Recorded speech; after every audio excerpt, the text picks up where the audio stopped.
Hello and welcome to a brand new episode of the Nerdpocalypse Podcast. I'm your host, Jay. I'm here with my co-host, Micah. I guess I just have a funny looking face, I guess. You do, but I was also laughing at the fact that I couldn't get my hoodie on 2 seconds ago. You're a very smart guy. Some would say that you're kind of nerdy, and as such, hand-eye coordination is not one of your strong suits. I'm not a gamer. I was having a really hard time getting my headphones and my hoodie working together. It's pretty pathetic, actually. All right, so we are back. Terrence is out this week, but there is plenty to talk about. So we're going to jump right into it. Micah, you watch Intergalactic? Yeah, this is Kid Cudi's new. It's kind of his version of Purple Rain, right? He's got an album out. He's got an album out, and this is the visual component to it. And look, I like Kid Cudi. I'm not like, I don't know music, right? I just know what I like, and I like a lot of his stuff. So it's like, all right, But I've never listened to an entire Kid Cudi album, but I did in this movie, and it's a romantic comedy. Did he direct it? No. He created it. But he didn't direct it. He created it along with Kenya Barris. Oh, okay. That's cool. Kenya Barris has like a little cameo in the movie. And it stars Kid Cudi, Jessica Williams, Tyrone Griffin Jr., Timothy Chalamet, Vanessa Hudgens, and Laura Harrier. Okay. And you won't watch it because it's animated, and we all know that you don't respect animation as a storytelling medium. But for those that do, this is a sweet little movie, man. This is a very good, solid movie. Like if you're looking for something kind of light and enjoyable, this is a rom com set in New York, starring like a multicultural cast, but focusing on two black people, right? This sounds like something exactly my wife would watch if it was not animated. 100%. 100%. I mean, you really should. You two should really sit down and watch it, because it's not like it's hyper stylized. It's kind of aping the Into the Spider-Verse style, but like not quite. What is this on? Netflix? Netflix. I see. Yeah. It used to be the original idea was that it would be a series, but they kind of just jammed it into like a hour and 40-minute movie. And yeah, man, Jabari is a charming streetwear clad artist on the cusp of real success after a chance run-in with his cool photographer neighbor, Meadow. Jabari has to figure out whether he can make space for love in his life. It's a romantic comedy, so all the typical romantic comedy tropes are there. Right. But there's not a lot of there's one trope. There's one trope where it's just like, hey, maybe if you just had a conversation, you wouldn't be into this mess. Right. But that's kind of like, you gotta have it there, right? You gotta fall in love, fall out of love, and then fall in love again. Yep. But one trope that it doesn't have is unnecessary conflict, right? There's conflict, but people deal with it like regular people. It doesn't get silly, right? And that's good. And it's very surrealist, Jabari kind of smokes some weed every once in a while, and you know what? You really like Newlyweds. This is kind of like Newlyweds, but without the focus of it being about pot. Yeah. Okay. Yeah, it's a very sweet. I like the art design, actually. It's I've seen images from it. I didn't realize that's what that was. I saw somebody talking about it online. It looks cool though. Yeah. All right, I'll check it out. You said it's like an hour and 40 minutes. Yeah, it's not long. Not even. It's 92 minutes. Oh, there you go. Yeah. That's easy. All right, that's not so bad at all. Not bad. That's less than 90 with credits. If we're being honest. So okay, Intergalactic. All right, on Netflix. All right, I'll check it out. Look, some folks who've been listening for a while may have been there for the great conflict that we had years ago, which was, you need to watch the session. You need to watch the session. And I was like, yeah. I'm going to watch it. And you're like, no, you should. You'd love this show. And I'm like, yeah. And then I watched it and I was like, yeah, you were right. I can't believe I waited so long to watch the session. It's one of my favorite shows. Allow me to do that for you. You should watch The Industry. You should watch The Industry on HBO. It's crazy good. So my wife watches Industry, and she really likes it. Now, that could literally mean anything. Right. No, I understand it. and here's where it gets a little funny, because I was planning on coming on here before you said that your wife watches it. I did not know that. I was planning on coming on here and telling you that you should watch the show, but you should never tell your wife about it, because you're going to get into it, and I don't want you to have to wait 6 months to finish the season. But since she's already watching it, I highly recommend it. You're allowed to tell her you're watching it. It's incredibly good. The premise is it's kind of a group of like 20 somethings in Britain that work for this like financial company, right? I don't know what they do. Fucking stocks, bonds, fucking rip poor people off. Like, that's what they do, right? Kind of think of it like a Bear Stearns or something like that, right? Like some sort of like investment house. And it's in Britain.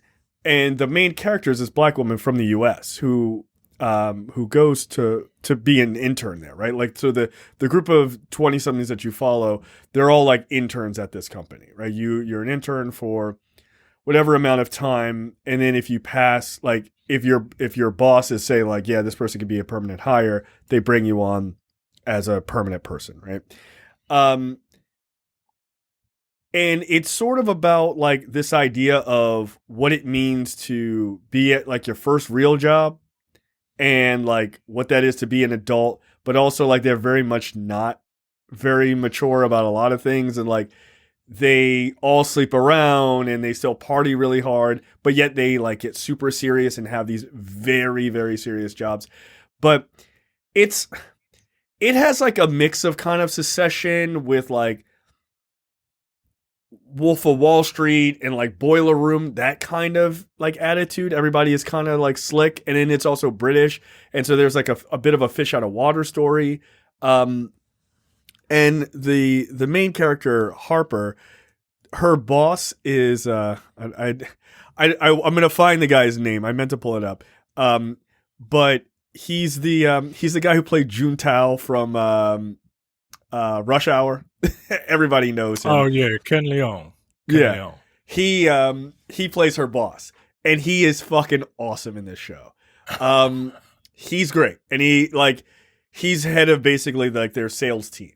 And he's kind of showing her the ropes and all this other shit. And she's got like a bit of a backstory that's kind of like, what's the deal with you? Like, it's not exact. Like, she's not as honest about her background as she's presented in the beginning. Right.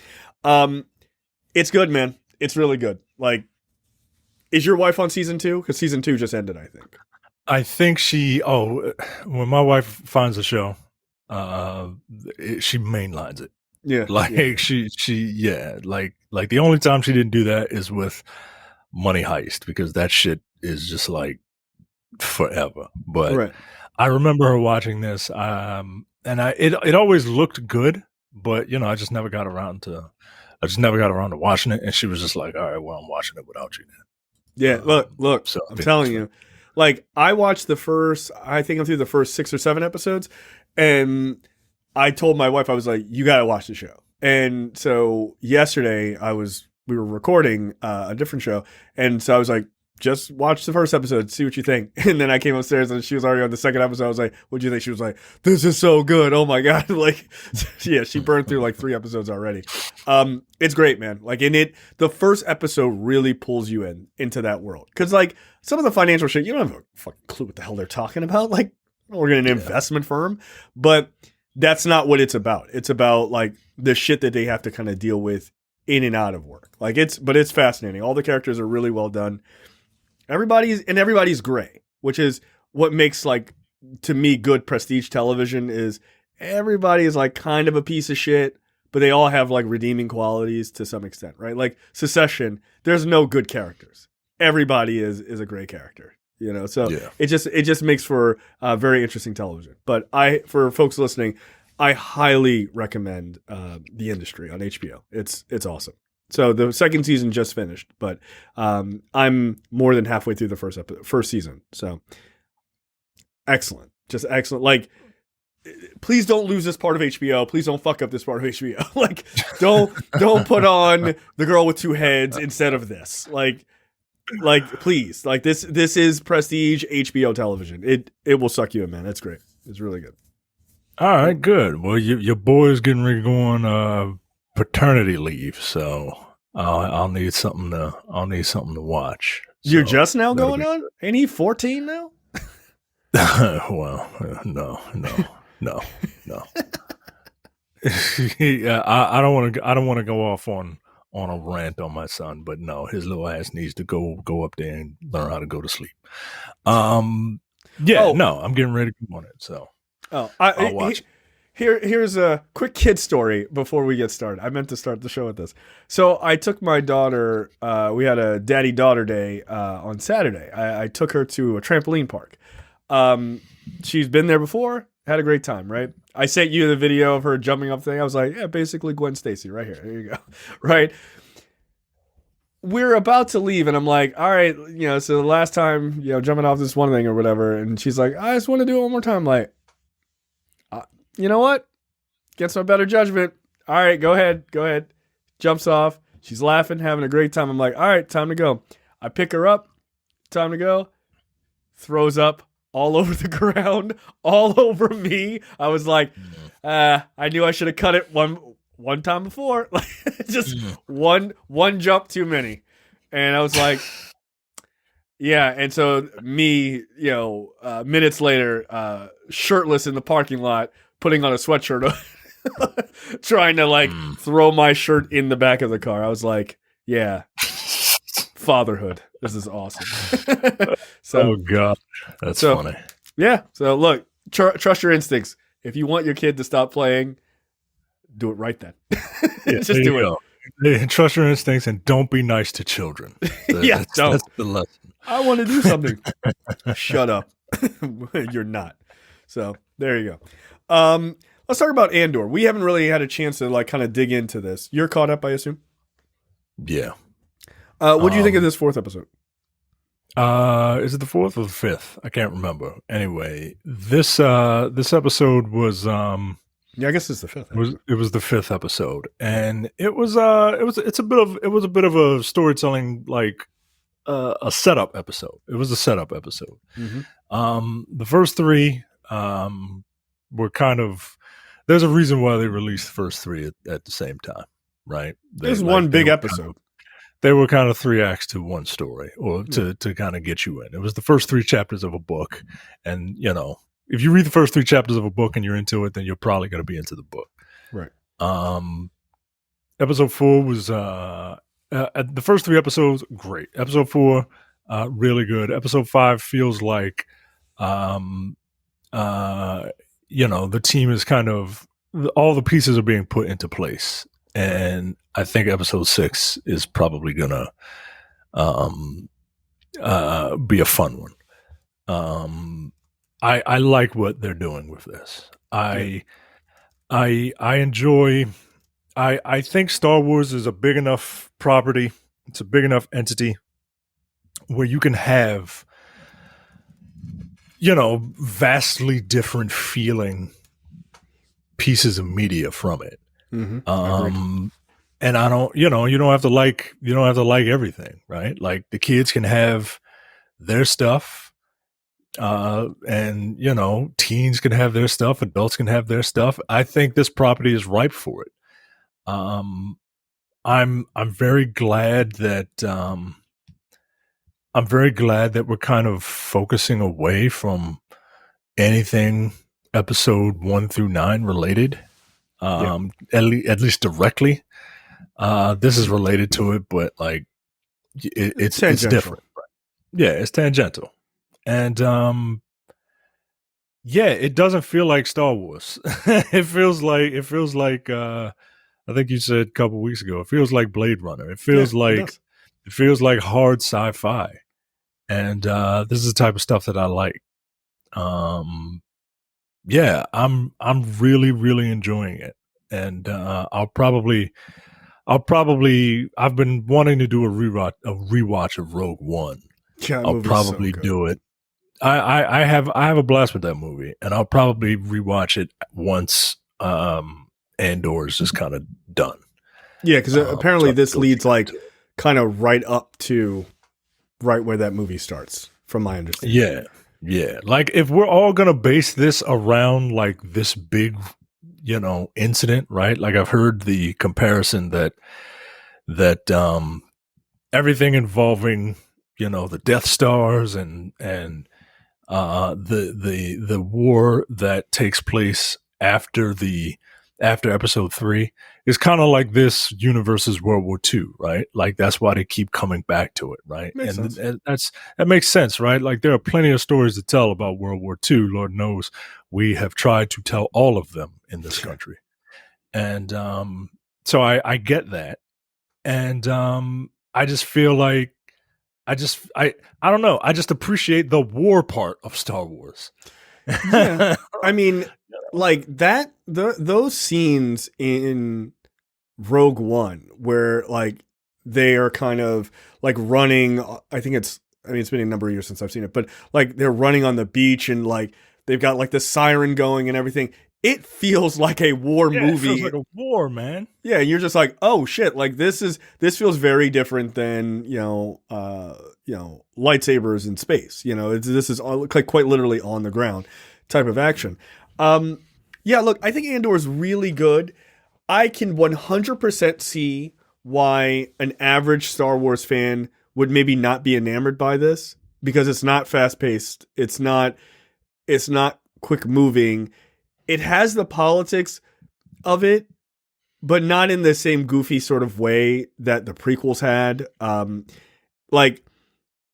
You've got Mon Mothma, who is like way more dug into as a character, which is really fascinating. Of like, here this woman is like this top tier politician, and like she's kind of got a shitty home life as she's like trying to create this rebellion and all of these kind of like little sort of idiosyncratic moments of their lives as shit is getting started. Like it's not started yet. Like that's the thing. And my guess is whatever this heist is really the true start of the rebellion. Like that's where it's like, oh shit, the players are starting to be put in place for these big, like these big sort of moments. So I think that's kind of cool. Like obviously there's people rebelling against the Empire, but like when we saw Rogue One in the beginning, like Saw Gerrera and stuff like that, they were characters and they were he was established, but we never got to see like where does all of that shit get moving from, right? So yeah, how do you start a rebellion, right? Like that is it has to have a point. It has to have a moment where it's like this is the thing. It's got to have a spark, right? Like because like we see the oppression that the Empire also like I find it like hilarious that like the Empire is just like outsourcing like local security to deal with shit because that's what they would do, right? Like the Empire is too massive to deal with specific like planets, right? But as you go further out, right? But like I'm glad you brought that up because that's actually something that I think is really important. They do that, but the reason why they show that, besides like the obvious, like the Empire at that point can't be fucking everywhere like they are in the movies, but I think the reason why they show that is because the Empire represents quite literally a fascist regime. Right? Like, yeah. And like, that's what fascism is, right? It is this joining, like this fucking strong arm government taking control of industry, like of these industries and these businesses, and being like, now you work for us, do the shit that we tell you. Like, that's quite literally fascism. And so for the first 3 episodes, you don't even, or the first, I don't think it's the first 3 episodes, you don't even see anyone in the fucking empire. Like, it's just these low-level douchebags who are like being outsourced to work for the empire at that point. They took them over and they're like, now you work for us. Like, that's, and like the main villain is like this guy going after Andor, but he's not an empire guy. Like, he's not. He's a fucking corporate dick. Right. Like, that's fascinating to me. Like, he doesn't, first of all, like, it's amazing that you still have to tell, like, how many times do you have to show the empire being fascist before people realize, oh shit, like, they don't get it. Darth Vader's a fucking like fascist, guys. Like, like he just looks cool and does cool shit, but like he's basic. Like, the Emperor is basically Hitler, right? Like, I mean, he is. He is. He's like, come on, dude. So, but yeah, like I like the fact that you really see how you get granular with it.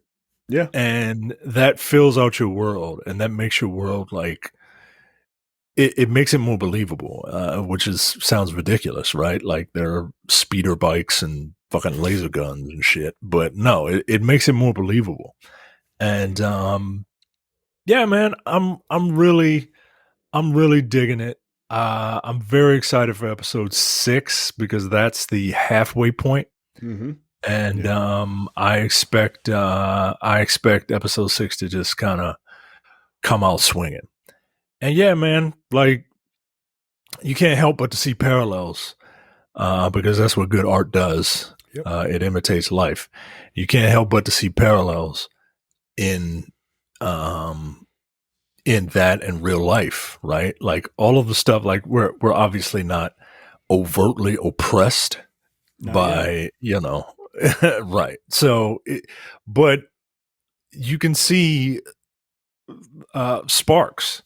You can see sparks, and one day one of them sparks is going to hit, man. One of them is going to catch. Yeah. And that's what I think episode 6 is going to be, and I'm looking forward to seeing that. Yeah. Look, shout out to my boy Eben Moss from The Bear, who's in this as well. I like that guy a lot. Yeah. He's awesome. He's not a prick. He's not a complete prick in Andor as he is in The Bear, but I like him in both things. But yeah, look, micro, dude. Yeah, that's right. He was micro. That's right. Yeah, bring that guy back, man. I know he died, but like, fuck it. Bring that guy back. He was awesome. But yeah, look, Andor I think is really good. Again, I understand why people would think like it's running a little too slow for their personal taste. I get that. But I think your point I think is the best, which is like the universe is big enough to have these very different interpretations of parts of that universe. I think that makes sense. Yeah, man. You got those, Clone Wars and Rebels for the younger set. You got the Mandalorian for the teens. You got Andor for, people who are a little older, and you got the movies for everyone. So yeah, the movies are for everyone.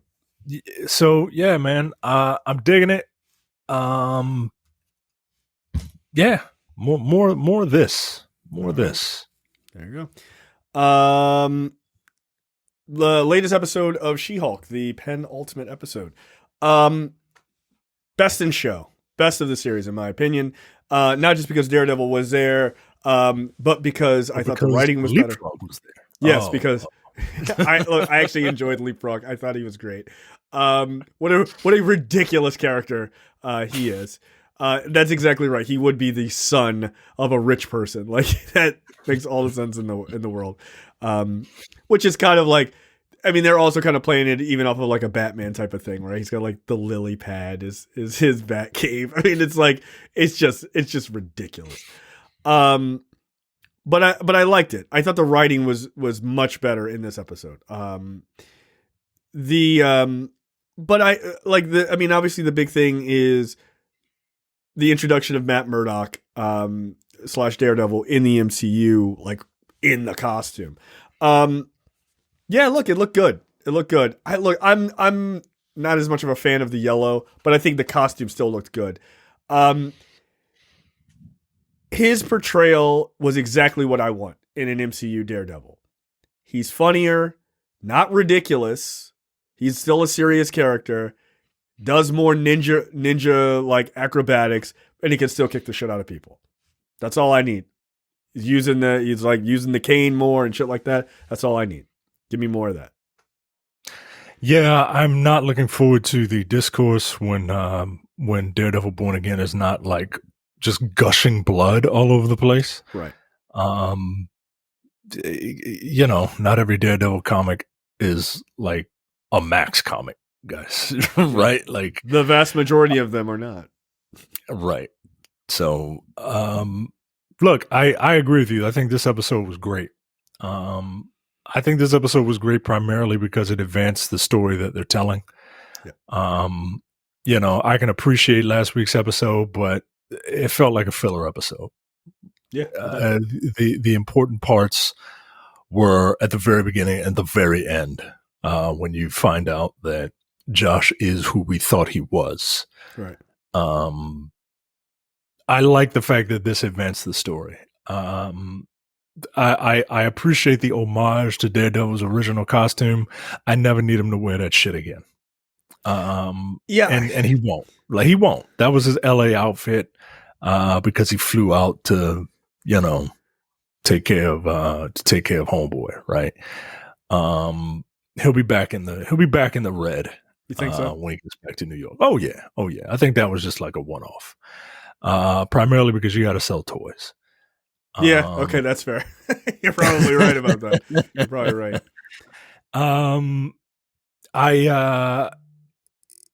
When this thing it was hilarious. Daredevil doing the walk of shame. Yeah, that was pretty goddamn funny. I will say that was funny. And I'm super invested in the last 10 minutes of She-Hulk because, let's not forget the fact that this is a She-Hulk story. I'm super invested I was super invested in the last 10 minutes of the show. Yeah. And, I really want to see where it's going and how it wraps up. I needed more of that. Well, go ahead. I'm just not. Marvel has conditioned me to enjoy more serialized stuff from their product. This one-off, hey, I'm just gonna have a wacky show for 22 minutes, and then for 8 minutes, I'm gonna further my story. Right? It doesn't even have to be the overall MCU story, right? But the story that you're trying to tell in She-Hulk, right, is what I'm interested in. That's the most important thing that I'm interested in the show. So, going to somebody's wedding, the most important part was the fact that you had to meet Josh, right? But we had to sit through the wedding, right? Right. We had to sit through the group therapy session, right? That part I didn't mind. I thought that was actually pretty funny, but it didn't advance, but it did not advance the story. I agree with that. Right. It is funny. And I'm not saying that I didn't enjoy that stuff, but I'm way more invested in who the intelligentsia are, who was behind it, why they want She-Hulk's blood. I'm invested in that overall story. Yeah. A little more. Look, and I liked, your point of that last few minutes of the story, being really intriguing. That's what I'm saying. It wasn't because of Daredevil solely the reason why I liked this episode, because I'm sure that's what a lot of people would be like, well, that's the reason it was great. No, actually, I liked the idea of her being driven to a point where she kind of fucking got pissed.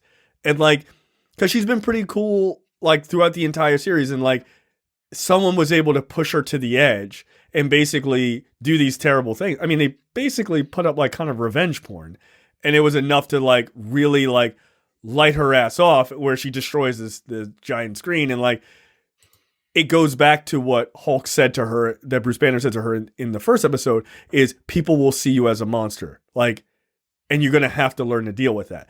So all of those kind of little things are coming back, and that's good writing, and I like that. But that kind of stuff should be happening throughout the series, not just at episode 7 or 8 or whatever we're at now. So like I want more ties back to those kind of lessons and stuff like that.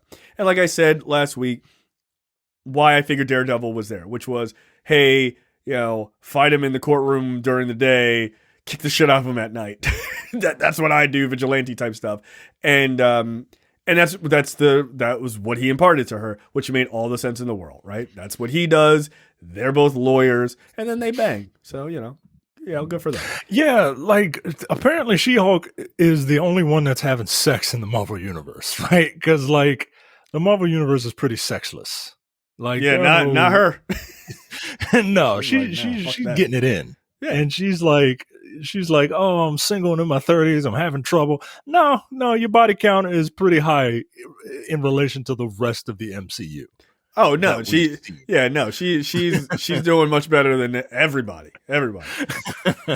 Nobody's getting laid. But I do like that. That's always been an aspect of her of like dating and stuff like that. But like, she's also a woman in her 30s. Like, it'd be a little weird for her to be this like single woman in the city and it's like, and then I go home and I read at night and that's it. Like, I don't know how we got to this point in society where everyone thinks that women don't like having sex.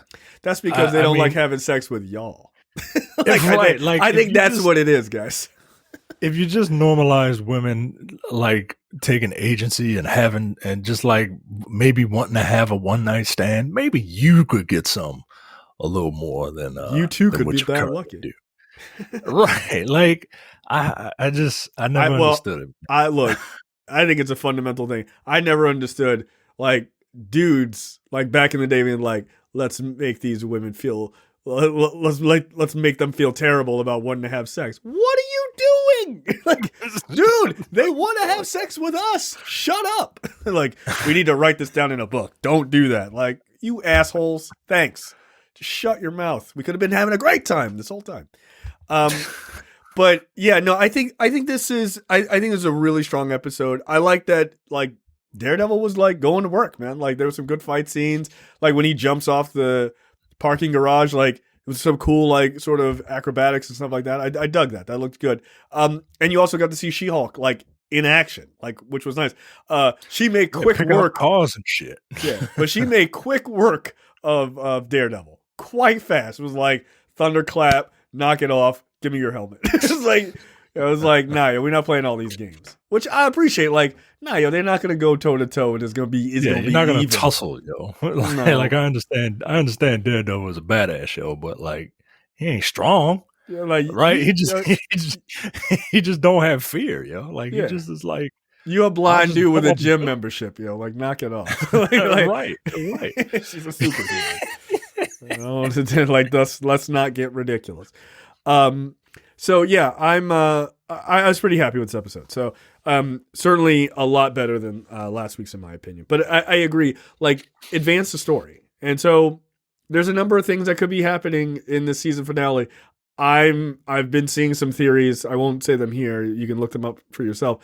But some pretty interesting theories as to what could be happening. So I think the finale might surprise people, actually. Like, yeah, I think so. So we'll see. I'm hoping the writing is as good as this episode was. Just a side note, Werewolf by Night releases today at the time that you're hearing this, October 7th. So it's only 53 minutes, by the way. So it's just a straight movie. It's just a TV special. Like it's not meant to be, apparently it's amazing. Right? It has a really high score on Rotten Tomatoes, like very, very high. It's like 96% I saw. And I'm sure people will be like, I don't get it. But like, if for what it's trying to do, apparently it does it very, very well. Yeah, it's an old monster movie. I'm looking forward to seeing it. I think it'll be cool to see Elsa Bloodstone in the Marvel Universe. I think it'll be cool to see Man-Thing. And I'm looking forward to it. Yeah. Oh, yeah.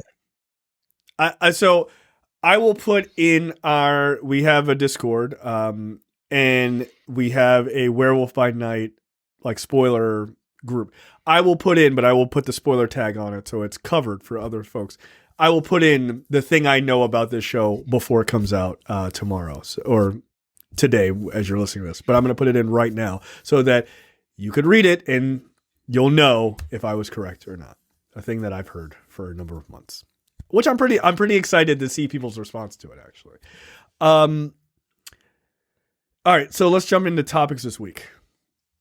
Marvel fans raised an eyebrow earlier this year when Sony announced plans to develop El Muerto, a movie headlined by rapper-actor Bad Bunny. The character of El Muerto has only appeared in 3 comics since his introduction in 2006, which makes him a highly unconventional choice to star in his own film. The article says even by Sony standards. Oh, wow. Cool. Fuck you, Jesus. Regardless, the studio just hired the director for the project. Jonas Cuarón has signed to do this movie. All right, he's the son of Alfonso Cuarón. At first I thought it was Alfonso Cuarón. I was like, wait, what? Are you serious? And I was like, oh wait, no, none of it. So, his son worked on the screenplay for Gravity with him. So, okay. Maybe. I mean, Gravity's not exactly, a tour de force when it comes to story, right? Like the actual tale being told, but I did enjoy that movie in the moment to moment that I was watching it. He has a couple of other films coming out that I've never heard of, and I'm seeing tildes and umlauts all over the place, so I don't want to mess up the pronunciation of them. So, okay. It's one step closer to El Muerto actually happening. And they'll probably do it because Bad Bunny is, from what I understand, a very big deal. It's a musician / wrestler, right? Yeah. I mean, look, he can go in the ring, so that's where I know him from. And WWE has told me countless times during his run with the company that he is a world-renowned star. And I believe him, right? Just because I don't know who the hell he is doesn't mean he's not super famous. He was just in a movie with Brad Pitt, for God's sakes. So. Oh, right. Money Train? Or Bullet Train? Still haven't seen that movie yet. I tried. Go ahead. I'll try again. But I was not impressed when I first started watching it. So yeah, it looks like El Muerto is one step closer to actually happening. So good for Bad Bunny. Good for Bad Bunny. I can't really say that I care. I don't. I don't care. Like, because he's been in 3 Spider-Man comics, I don't care about this. This feels like a classic Sony starfucker sort of situation of like, actually, it feels more like a WB kind of thing. But, hey, this is a guy who's very popular. Let's make a movie with him. That's it. Yeah. Like, it feels like it's not really a thing that makes sense, but whatever. Yeah. I mean, you know what? They're not shooting at us. They're shooting at the Latin American market. Yeah. And I'm not mad at that. I'm not mad at it either. Like that might be a new folk hero for them. This might be their Black Panther. Don't do that. Don't do that. This is Leonardo. This is like Leonardo's like Namor, whatever. This guy, the luchador. This is the guy I want. Look, I'm very happy for the Latin community to be able to get their very own Morbius, so that they too enjoy laughing at Sony's misfires. We don't need one. So Black people don't need one. We're good. We're good. Yeah, we've been humiliated enough as Yeah. it is. Yeah, we don't need that. Look, we talk a lot about Snyder fans and how just kind of ridiculous they are from time to time. Yes. But in the interest of fairness and equal time, let's talk about some Marvel fans that need to I hadn't seen this. Get the sand out of their buttholes. Aiza Gonzalez has asked Marvel fans to stop attacking her online over Elektra casting rumors. Quote, "I'm not playing her in the Daredevil show." So apparently this actor is a famous Mexican actor. And she went on Twitter recently because there have been rumors that she is going to be the new Elektra. And of course, because it's Twitter, those people start attacking this woman because she's not Greek. Okay. Neither weird, was guys. neither was the woman who played Elektra in the Netflix shows, and I'm willing to bet that Jennifer Garner is not doesn't have Greek roots. Because her name is not like Philonopoulos or some shit, right? Polychronopoulos. I'm going to look up whether or not she's Greek. Jennifer Garner. I think people didn't care because that movie was so bad. You had to concentrate on everything else. Good Lord. These are her tweets. I feel like I'm just going to get this out of the I feel like I'm just going to get this out of the way because one, I'm confused as for the amount of hate over this. And two, I feel like it saves people energy. No, I'm not cast as Elektra in Daredevil. I have already an ongoing series exclusivity contract to 3 Body Problem. You're welcome. I'd appreciate if you could live free of negative, ill-intentioned message. I'd appreciate it if I could live free of negative, ill-intentioned messages about me playing / stealing ? A role that I don't even know about. Thank you. Wishing you all the best. Hopefully one day I'll get to play a cool superhero at one point in my career, and it will be tons of fun, and I will be honored to be even considered. Meanwhile, I'll be watching Daredevil and sending the cast my love. Yo, stop harassing actors. That's weird, man. That's why I bring this story up, right? Stop harassing people for taking jobs. Okay? These people aren't comic book nerds. They're not. It's a job. They might say they are, but they're not. They might say, "Oh, well, I've read Black Adam since I was a child because he looked like me." No, you haven't. Yeah, you haven't. "Oh, I've loved Captain America forever." No, you haven't. You took a job. I used to read Iron Man comics when I was a kid. No, you didn't. No one did. Grow. And no one did. Nobody did. No one did. That's why, newsflash, that's why Marvel was able to make Iron Man and Thor and Captain America movies, because the properties that everybody cared about, they sold the rights to because they needed some quick cash. Yeah. X-Men and Spider-Man 4 and all that stuff. Yeah. And look, people didn't even want Fantastic Four either. Like, that was a package deal. Right? You got to take it. You got to take it. Right. Yeah, you got to take it. Just get it out. I mean, if you can give us a little more, we're throwing the Fantastic Four. And then Fox was just like, whatever. I feel bad for you. Give them to me. You guys are never going to make it. Smash cut. We're buying you now. Like, how fucked is that, by the way? You bought those properties for like $0.50. You didn't do well with them, and then they came back and they were like, "Now we're gonna buy Fox." How about that? Like, fuck. God damn it. What were we doing? I have no idea. You were spinning your wheels for 20 years. Amazing. Yeah, I'm not a fan of this for obvious reasons. And look, my issues with like that sort of Snyder cult behavior, is the same as this. Like, I'm glad you mentioned them, because there is no difference to me. It's not like, well, I don't like the DC movies, so I make excuses to like be upset with them, but I like the Marvel movies, so this is fine. No, this is unacceptable too. Like, if you do this, you're a piece of shit.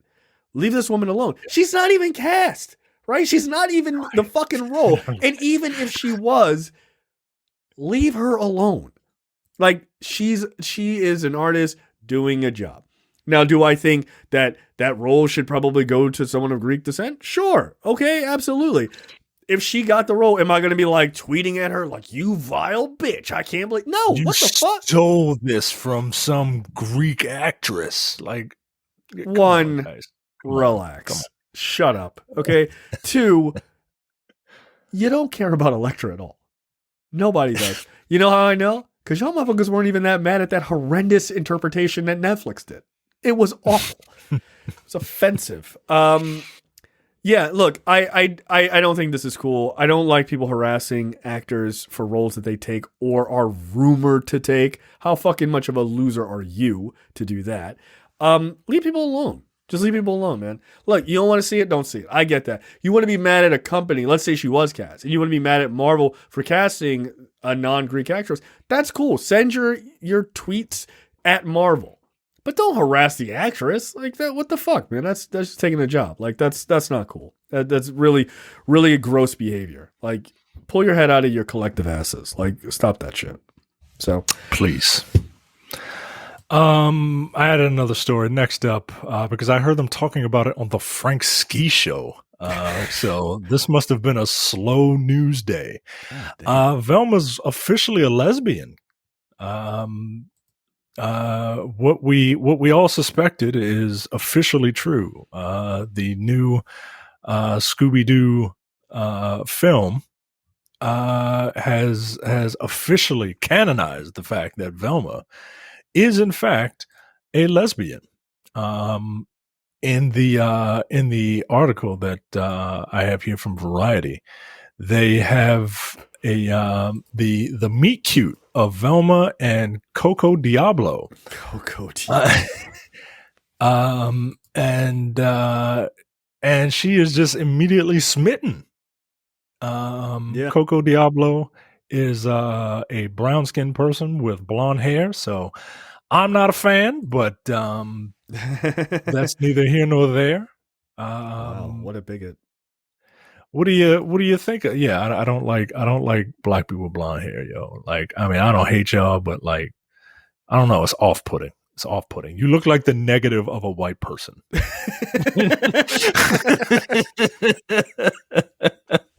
That's fair. That's fair. That's a true statement. What do I think of this? I'm not letting my kids watch Scooby-Doo now. This is Scooby-Doo has been ruined for me. Am I still allowed to enjoy? How do I say this without thoughts dressing up as Velma? yes, you can. No, that's not what I was gonna say. I was gonna say, Zoftic thoughts dressing up as Velma. Which I'm a fan of. It's my personal taste. Am I allowed to still enjoy thicker gals dressed as Velma? Answer yes. Then I don't care. That is fine with me. Look, I mean, they even say in the movie, like, they were like, this Velma is officially a lesbian in a new Scooby-Doo film years after James Gunn and Moore tried to make her explicitly gay in their movies. Right. Okay, like, because everyone is like, I think, what is it? Fred and what's the other chick? Fred and Daphne were banging, definitely banging, right? Yeah, right. They were banging. Shaggy and Scooby and Scooby were getting high, right? Like they were just getting high all the time, and then Velma was the odd one out. Yeah, and that's why she was the one to get shit done. Yeah, right. Like that's why she was the one she was the smart one. Now she too can realize that pussy will fuck you up and make you dumb and do dumb shit. Look at the face she's making in this image. Right. Like, Like, wow. Oof, that was great. Yeah, I get it. And look at Shaggy. His eyes are all sagging. Yeah. A bunch of potheads. I get it. That's why he's always hungry. Yeah, I have no problem with this. This is a ridiculous thing to be upset about if people are upset. I'm sure there are some conservatives somewhere who are really, really worried about the influence of Scooby-Doo on their kids. All right. Yeah. Never mind the whole, pothead aspect. That just flew right over their head. Right? Yeah, I'm like, Shaggy is obviously a pot-smoking hippie. Obviously. Obviously. I mean, look when the shit was created. So, yeah. Okay, cool. I'm fine with it. Yeah, I'm fine with it. So Todd McFarlane, Big Toddy, they call him Big Toddy. No one. A couple of days ago, he said that there was some big Spawn news coming out. He wrote it in like MS Paint for some strange reason. And then he said, sorry, the Spawn news is going to be delayed. And the Spawn news was delayed by 1 day. But so it led to speculation like, ooh, hey, like, do we get a release date? Are we in production? Or, what's going on with the Spawn movie? Well, it wasn't really that. It was more of, hey, we got writers. Which, Look, here's the thing. Big Toddy was originally writing this. So this is nothing but great news. As far as I'm concerned, this is nothing but great news. And actually, it's not bad choices. Spawn movie finds new writers with Joker and Captain America 4 scribes. That's not bad. I don't know how good the writing is going to be on Captain America 4. I have to imagine to be pretty good. But Scott Silver, who I guess wrote Joker, Malcolm Spellman, who wrote Falcon and the Winter Soldier, and newcomer Matt Mixon are all teaming up on the script for the movie.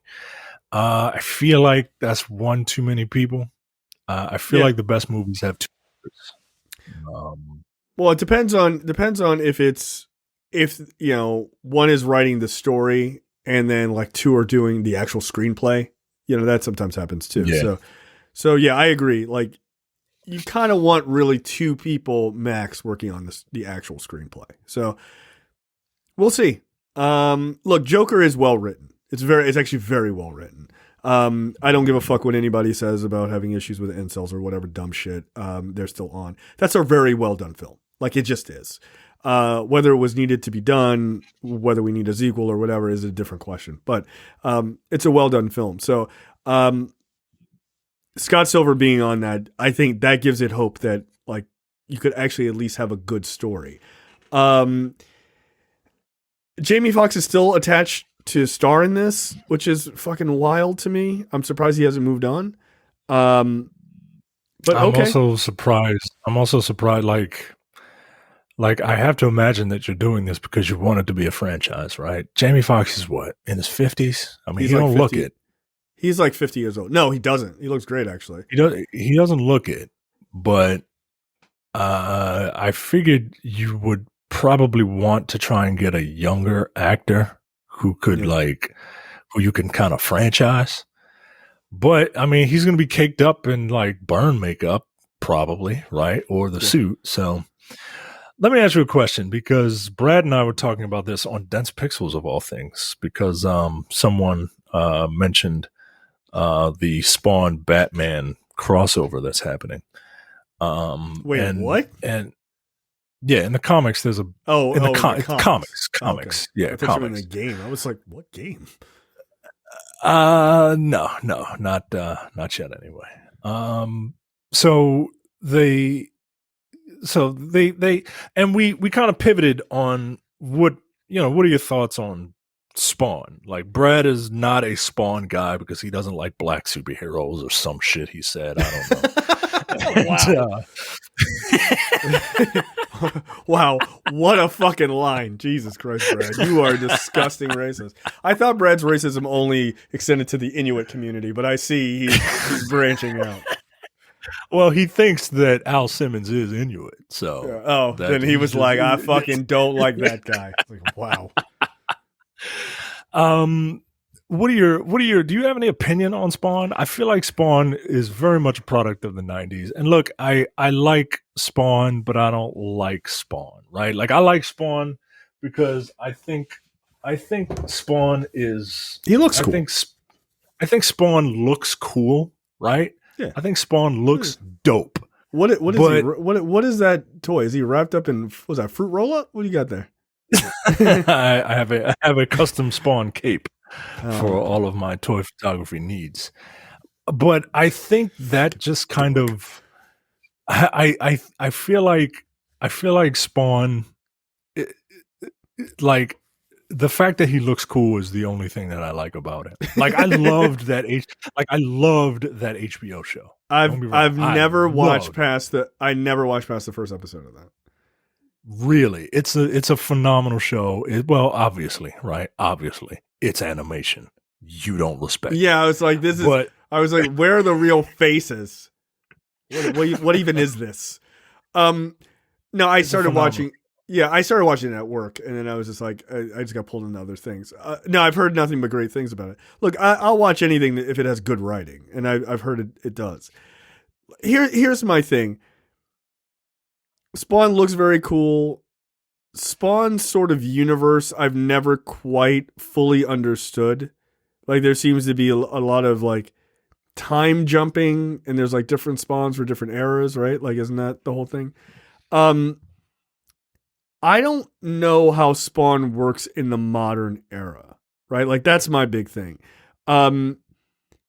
Okay, he's got these, powers and this like really cool cape. And again, he looks cool and he's got, he can be kind of an ultra violent character. But like, how do you write that in the modern era when you have things like, not that he has to be like the MCU, obviously he has to be very different than that, but like, that's where people's interests lie. Like hyper grim dark shit, isn't really that popular. So I'm kind of wondering how he'll resonate. Not that it couldn't work, but I'm just wondering how it'll resonate. And for people who would say, well, The Boys is very dark. The Boys is like dark-minded. It's not grimdark. Like it's not. Like it's not. The Boys isn't brooding, right? The Boys isn't brooding, right? It's a satire of what is already popular, which is the Marvel bubblegum stuff, right? Which is why it works so well. And then it has like kind of ultra violence on top of that. Like it would, I think something like The Boys style would work, but that means that all of the sort of surrounding characters of Spawn have to be like that because he's not like that, right? So I don't know. I don't really have like a heavy opinion of like, will it work or not? I'm more of the mind of I'm very interested to see if it will. Like that's kind of my attitude. I hope it does work. Yeah, I hope so. I mean, there's a lot of Spawn fans out there. I think there could be a place for it. Is Blumhouse like somehow attached to this? I think they are actually. Yeah, I think this could work with them kind of. Yeah, it's been in development at Blumhouse since 2017. So yeah, it's still there. I feel like this could work if they have a guiding hand in the making of this. I hope they do. Those guys really know what they're doing, man. Like they really know what they're doing. And if we can get like the thing that I like about Spawn, about the world of Spawn, is the whole like theological war aspect, right? Like this guy essentially sells his soul to the devil, and then Martin Sheen. He's a servant of the devil, and Malboja, I think, is the name, and he kind of rebels against that because he's like, nah, I don't want to work for the fucking devil. Meanwhile, Martin Sheen's character ends up being like heaven's version of Spawn at one point, called the Redeemer. And I don't know. I like the idea of there being a heaven and a hell, and you would, and we're all being played by them in this war, right? For the souls of humanity. Like that's super interesting to me, and I hope they pull something like that off. again, like that all sounds very cool to me, and I'm not mad about it at all. Like, I just don't know how, like, what that comic is in the like very 90s sort of mentality. It's gonna have to change a bit to work, I think, in the modern era. I don't know that the 90s, that sort of very 90s comic writing is gonna work. So we'll see. Because like even the movie, which I saw multiple times in theaters, I like ironically, it even felt dated at the time. You know what I mean? Just like in style, it felt dated. But I still liked it. Which is weird because like it came out before like the 2000s era of like I know overly brooding superhero movies. Like exactly. It was ahead of its time and at the same time past its prime. Yeah, like, it's weird. It's a weird property, man. It's a weird property. And I don't know. Like I feel like I don't know if it'll work. And again, I'm rooting for it. Look, I mean, I think if you're a huge Spawn fan, let's say like you have it in your username and stuff like that. I mean, you're some kind of a loser, right? Like, I mean, there's nothing we can do about that. But I mean, if you love the thing so much that you get permanently inked. You put Spawn's axe agony on your fucking body and shit. Like what? Like people dork. Like what a nerd. People reserve shit like that for their kids, and you got a fucking axe on your arm, dork. No, but shout out to Demetrius. He's a huge Spawn fan. And like, look, and he actually has a really awesome Spawn suit too. And look, I want like for somebody who's as big of a fan as he is, like I want this to work for him, right? Like I'm not so much like down on like I don't think it's gonna work. Like there are things that I don't think are going to work. Movies that are literally in production right now at Sony fucking headquarters. I don't think those things are going to work. This I think could work. I just am honestly like I don't know how, but I think it's gonna have to be rewritten in a lot of ways from that sort of original, very, very 90s shit. Like, actually, now that I think about it, here's a prime example of a character who's had to be updated from the 90s, and it did work. Ironically, Deadpool. Deadpool is a very 90s character. He's got enough fucking pouches on his fucking belt. And it's like all of that shit was super, super, super 90s. But when they did bring him to the screen properly, I'm not talking about the fucking X-Men Wolverine movie. Like when they brought him to the screen properly, they updated him and they made it feel less trapped in the 90s. That's what needs to happen with Spawn. How that happens, I don't know, but it's got to feel a lot more modern. And that means storytelling is different. Right? Like you're talking about like there's, the Redeemer and all this other this war, heaven and hell. That stuff really has to be dug into. Right? Like the background of what that world looks like. Because in the 90s movie, like that wasn't dug into. It was just like Al Simmons is Spawn and here's like the Violator. Right? Like that was really it. Like you got to make that world feel huge and like full of interesting and unique characters. If you don't do that, then I think it will fail. Yeah. So we'll see. We'll see. I'm rooting for it though, man. I really am. I was glad to see that they got new writers because I was like, I do not trust actual writers. I'm like, I do not trust Todd McFarlane with writing a movie. He's way too close to that property. Like he would fuck it up royally. Yeah, he's too close to it. Next up, the Penguin series on HBO Max is they're still working on it, and for some reason my browser is acting stupid. But the producer for that, Craig Zobel, is said to now be in talks to direct a number of episodes for that. Now, Craig Zobel, you may not know that name. I didn't either.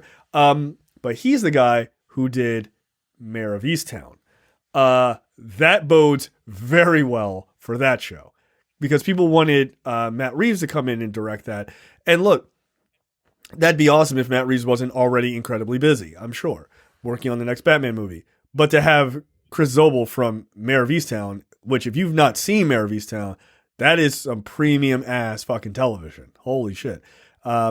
So this bodes well. If this turns out to be true, that Zobel ends up directing a number of episodes, yeah, look for this to be quite good. So again, another heavy character study kind of show.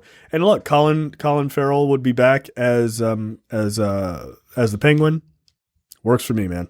I thought he was great.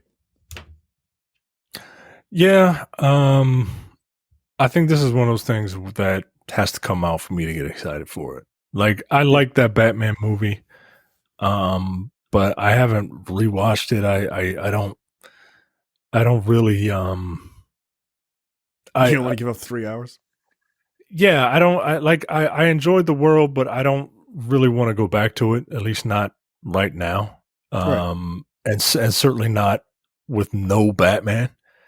So this movie's gonna have to, or series is gonna have to. I'm gonna need convincing to invest time in this. That's fair. I'm all in.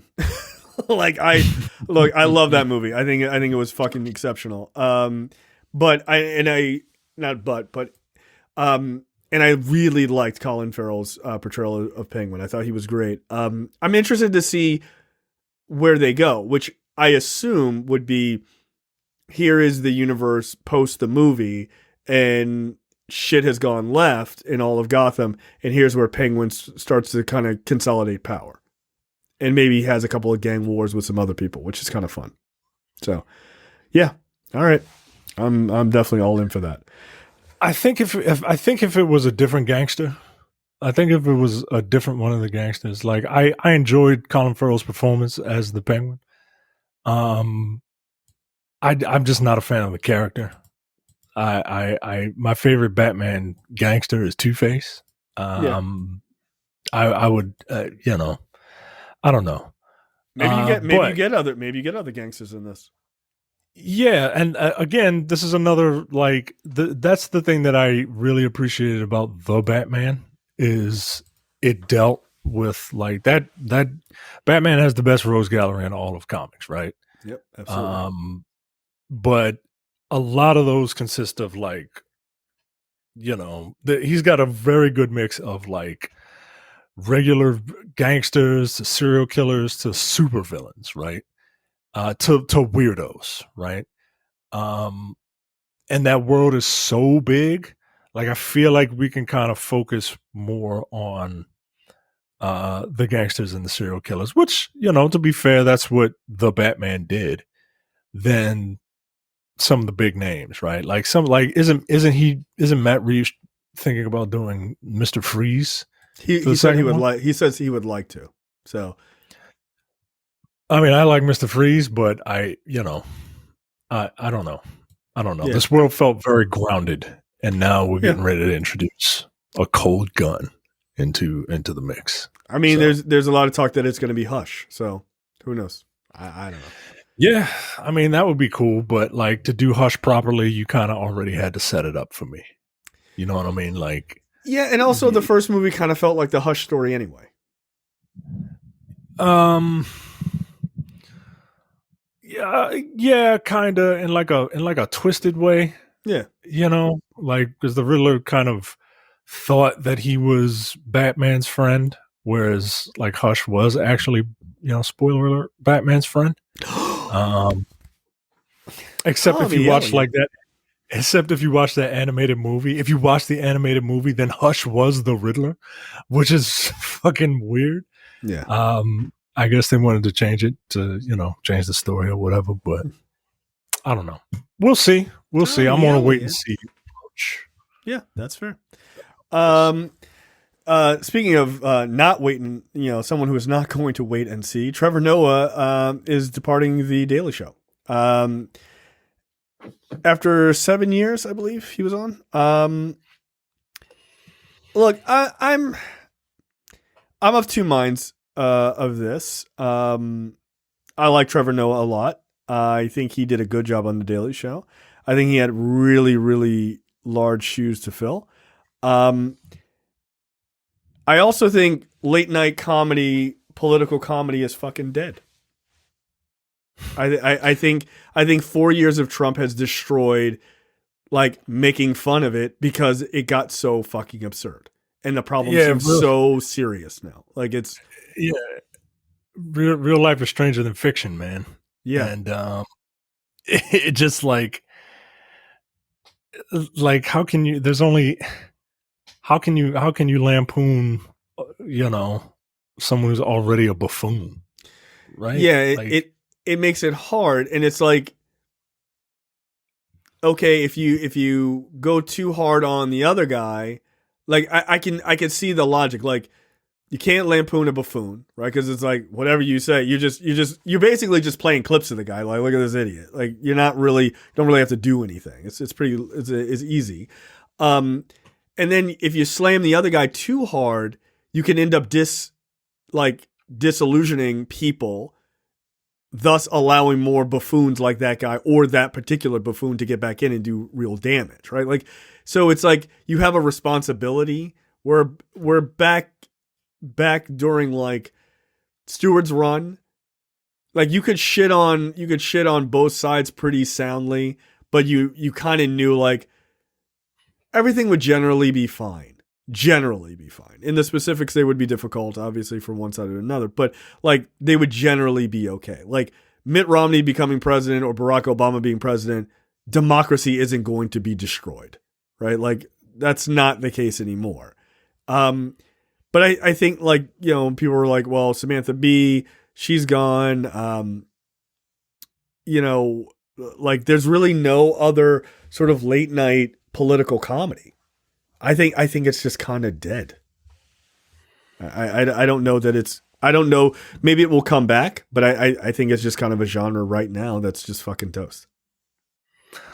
Yeah. I mean, like people, I think just don't want to hear that shit anymore. Like we have firmly, lines have been divided.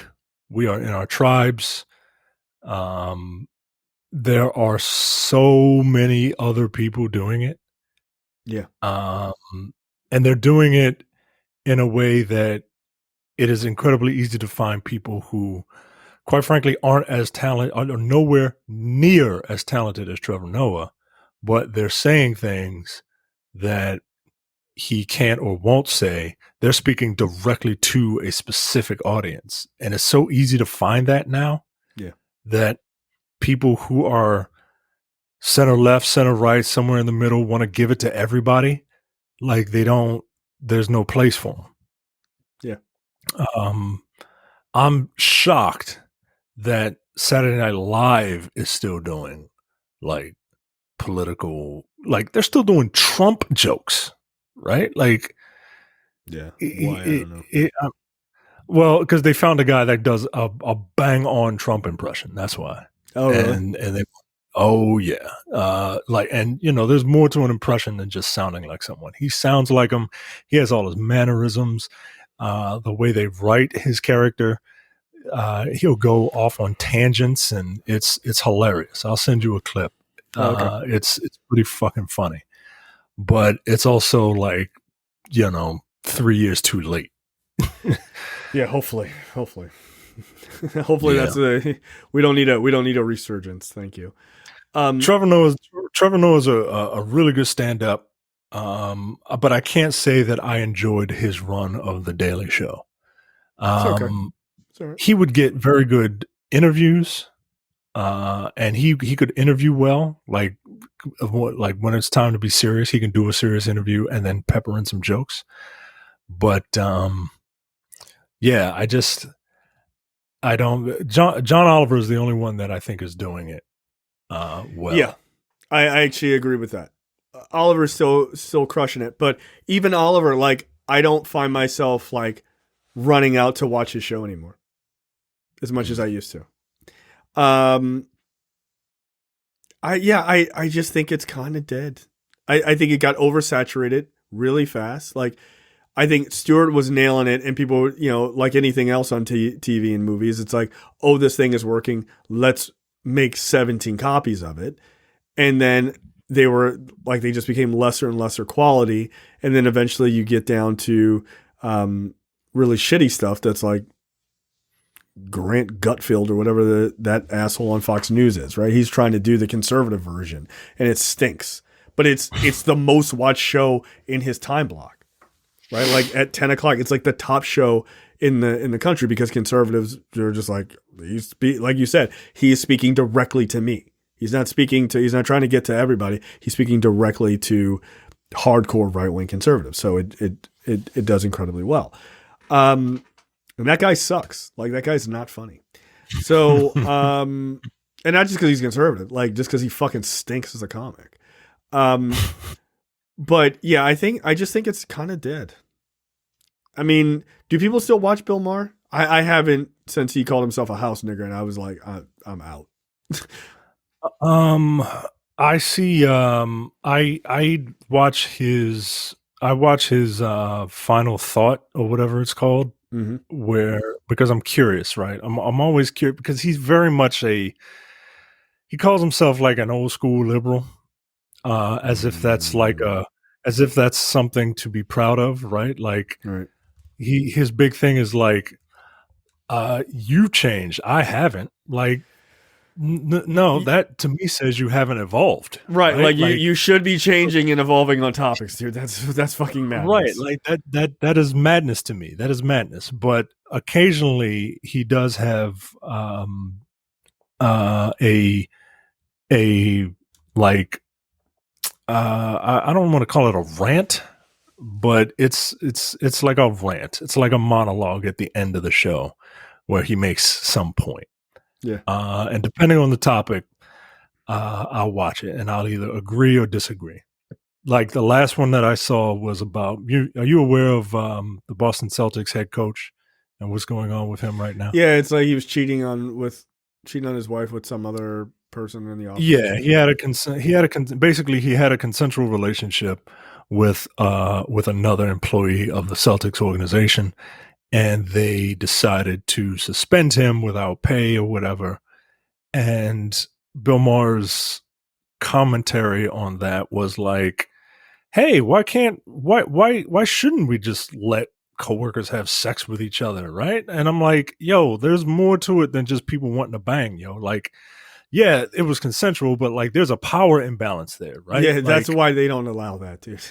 Right, dude. Like it's not because like, and his whole thing was like he completely missed the point. And I'm like, yo, what the fuck? Like, this is why I can't watch your show anymore, right? Like, because you're missing the point. I used to find. Plus, he's not funny. He's not funny. He's an old man, he's like complaining about it. Yeah, he's an angry old man yelling at the clouds, right? And it's not that he's old, but like he's just there's only so much. He hasn't evolved. And is proud of not evolving like that. Yeah. Nah, get out of here. So okay, a prime example. I am a big Tom Segura fan, right? The comedian Tom Segura, and he has a podcast that he does with this other comedian, and that comedian was out on tour, and he was like, "Oh, I got a special guest," because I follow him on Instagram, and he was like, "Oh, I got a special guest," and it was Joe Rogan, and I was like, "Okay, I want to hear Tom Segura's podcast with Rogan. Like, take Rogan out of his normal position as the interviewer and put him in this. I just want to see what it's like, because they're like, whatever you think of Rogan, like he's a comedian, right? Like." He's a stand-up, right? So, like, comedians talking to other comedians is generally pretty funny. Yeah. And I was listening to it, and I got about 10 minutes into it, and then I realized something. I was like, I hate this because Rogan keeps trying to cram in his weird conservative views on things, even where it like clearly didn't make sense. Like, he just had to get his fucking rocks off about it. And I'm like, yo, Tom Segura's not even talking about that. Like, and you could tell Tom Segura had no interest in really talking about that. So he would try to like pivot off of it and pivot off of it and pivot off of it. And like Rogan kept going. I was like, I don't want to listen to this. This is fucking pissing me off. I'm like, just talk about comedy, dude. Like, just talk funny shit. Like, you don't have to talk about anything political. And then there was a comedian, I saw a clip that was on Rogan's show, and I was like, I really think that guy's quite funny. I was like, let me give this guy, let me try to give it a second chance. And it was a different comedian, and he did the same thing on his show. And I was like, I made it about 10 or 15 minutes in, and I was like, why are you doing that? Just fucking tell jokes, you asshole. Like, they're comedians. Like, I get it if you're talking to some conservative asshole and you want to talk politics, that makes sense. But like, back in the day, Rogan used to have like Bill Burr on and shit like that, and they would just talk comedy. It would just be about like regular shit. They never talked about politics, not for like more than a second where they'd like crack a joke or something. But like, Rogan has now become so politically aware. And I think it's either that people hate his politics or people really agree with his politics, that he has to cram it into everything. And I was just like, this makes for a really obnoxious show. And also you don't know what you're talking about half the time. Like, it's fucking irritating. So yeah, it's that not evolving shit. I think Joe Rogan's popularity comes from the fact, like, I've gone on record saying I'm a bit of a dummy, right? I don't think I'm as dumb as I let people think I am, right? Yes, you are. That's just go to hell. But I really do think that Joe Rogan is unintelligent. No, he's not smart. No, that's obvious. and I think that he's just the dumb guy asking questions, and there's a lot of dummies out there that can relate to it. And look, I get it, but like, I don't want to. I can listen to a dummy, right? I can listen to a dummy entertain me for a while, but not on serious shit. Yeah, that's what gets on my nerves. Like, I can't, there's like you said, there's a threshold to it, right? Like, It's like a game, right? Like, how long can you go before you're just like, before you're the meme of that guy taking that fucking helmet, that headset off. That was me. Well, and it's like they were talking at one point and they were making fun of San Francisco, right? Like, not about gays or anything like that, but like, Rogan's like, yo, that city is fucking crazy, right? He was like, it's a crazy place to do shows and everything else. He's like, it's just wild. And then he was like, yeah, there's like fucking human feces everywhere, which is a true thing, right? Because they have a real fucking hobo problem. Like, that's absolutely true. But then he just like, he like pivots hard and he's like, that's really liberal policy. It's gone amok and all this stuff. And I'm like, yo, like, I get it. San Francisco is a very liberal city. It actually isn't the reason why there is a bunch of homeless people. The reason there's a bunch of homeless people is because it's capitalism run amok, and it is basically run out everyone in the middle who could afford to live there, and now you're just left with the hyper rich and people who live on the streets. That's actually the reason. But you don't know that because you're a doofus and you don't know shit. Shut up. And I'm like, just please, like, I'm driving in my car at 9:00 in the morning and I'm just yelling at my steering wheel saying, shut up. What the fuck are you talking about? And I'm like, why am I listening to this? I don't have to listen to this. I can listen to something else. So yeah, I don't like as we get older and listen to the same guys that we've been listening to for years. Yeah, some of them just don't evolve. I used to be a big Bill Maher fan. I was like, wow, Bill Maher's really smart. And then he hit a wall and he was just like, I ain't changing. And I was like, but I am changing. And this sucks to listen to this. He used to be really smart. And then he was just like, fucking Muslims are the fucking problem. And I'm just like, Jesus Christ, yo. Like, what the fuck? That was literally my line with him. I was like, yeah, I'm not listening to that. Like, nah, yo. Like, yo, come on, yo. I'm not listening to a white man tell me how a billion minorities are the problem. No. I'm not listening to that. Shut up. Jesus Christ, dude. Yeah, that's pretty much where he left. When he did that documentary, Religulous, I was like, I'm never going to watch this. Like, I'm an atheist and I'm never going to watch this. This seems obnoxious. I saw the trailer. I was like, this seems obnoxious. Like, fuck this guy. It was very obnoxious, to be quite frank. He's whenever, like, I know we're way off, right? Yeah, we're way off.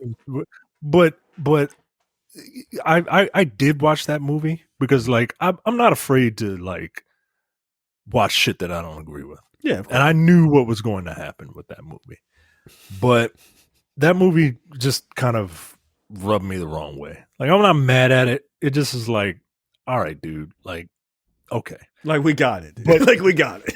But that is what I think about whenever I hear someone say that they're an atheist. Yeah, I no, think because those guys are assholes.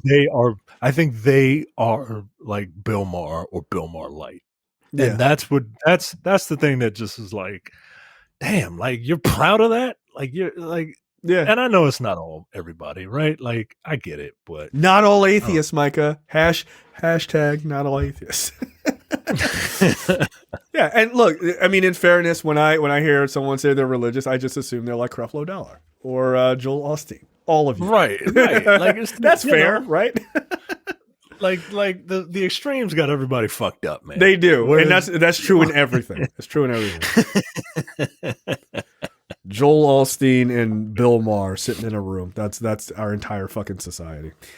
Yeah, counting them money. Yeah, both of them. Both of them. Playing both sides against the middle. That's absolutely true. Next up, when Bros bomb star Billy Eichner put the blame on the audience. Mistake. Eichner was frustrated by the opening turn that the opening did not go very well. It kind of fucking bombed. It only had a dismal opening of $4.8 million. They were only expecting it to make $8 to $10 million. That's what the goal was. Oh damn! It is. Wow, Jesus, that's pretty bad, dude. That's pretty bad. Eichner says, "quote Straight people, especially in certain parts of this country, just didn't show up for Bros." And then he followed that up with, "Everyone who isn't a homophobic weirdo should go see Bros tonight." Here's the thing. Don't do that, yo. Don't do that. Look, Billy Eichner, I love you, man. I actually think that guy is legitimately fucking hilarious. I actually wanted to see this. I had a screener for it, but I had a conflict. I couldn't make it. My thing is this. This is not straight people's fault. It is also not straight people's responsibility. I would also say that, right? This is like the Bill Burr, this is not men's responsibility to go to see the WNBA, right?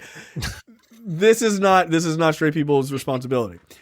However, I think anybody should see a movie just because it's starring two gay people shouldn't stop you from seeing a romantic comedy. But whose fault it really is this is everyone's fault. We don't go see romantic comedies in theaters anymore because it's a fucking pandemic. And we don't really see romantic comedies in theaters anymore because streaming. That's the real reason.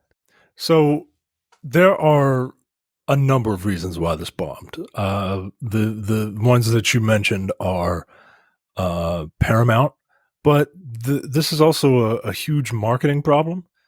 I guarantee you, I can go into the other room, say the name Billy Eichner to my wife, and she will not know who that is, even though I know for a fact that she's watched shows on Hulu with him in it. Yeah. The movie poster is the backside of two men grabbing each other's asses. Their heads are cut off, so you just don't know who was in the movie. Yeah, some mistakes.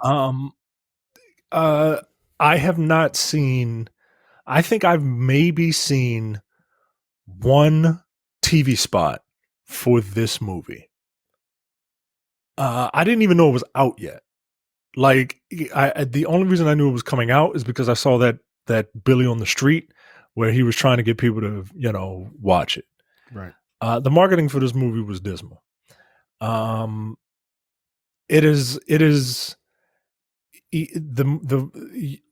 It doesn't star like big names. Romantic comedies have to star big names if you want them to draw, right? Yep.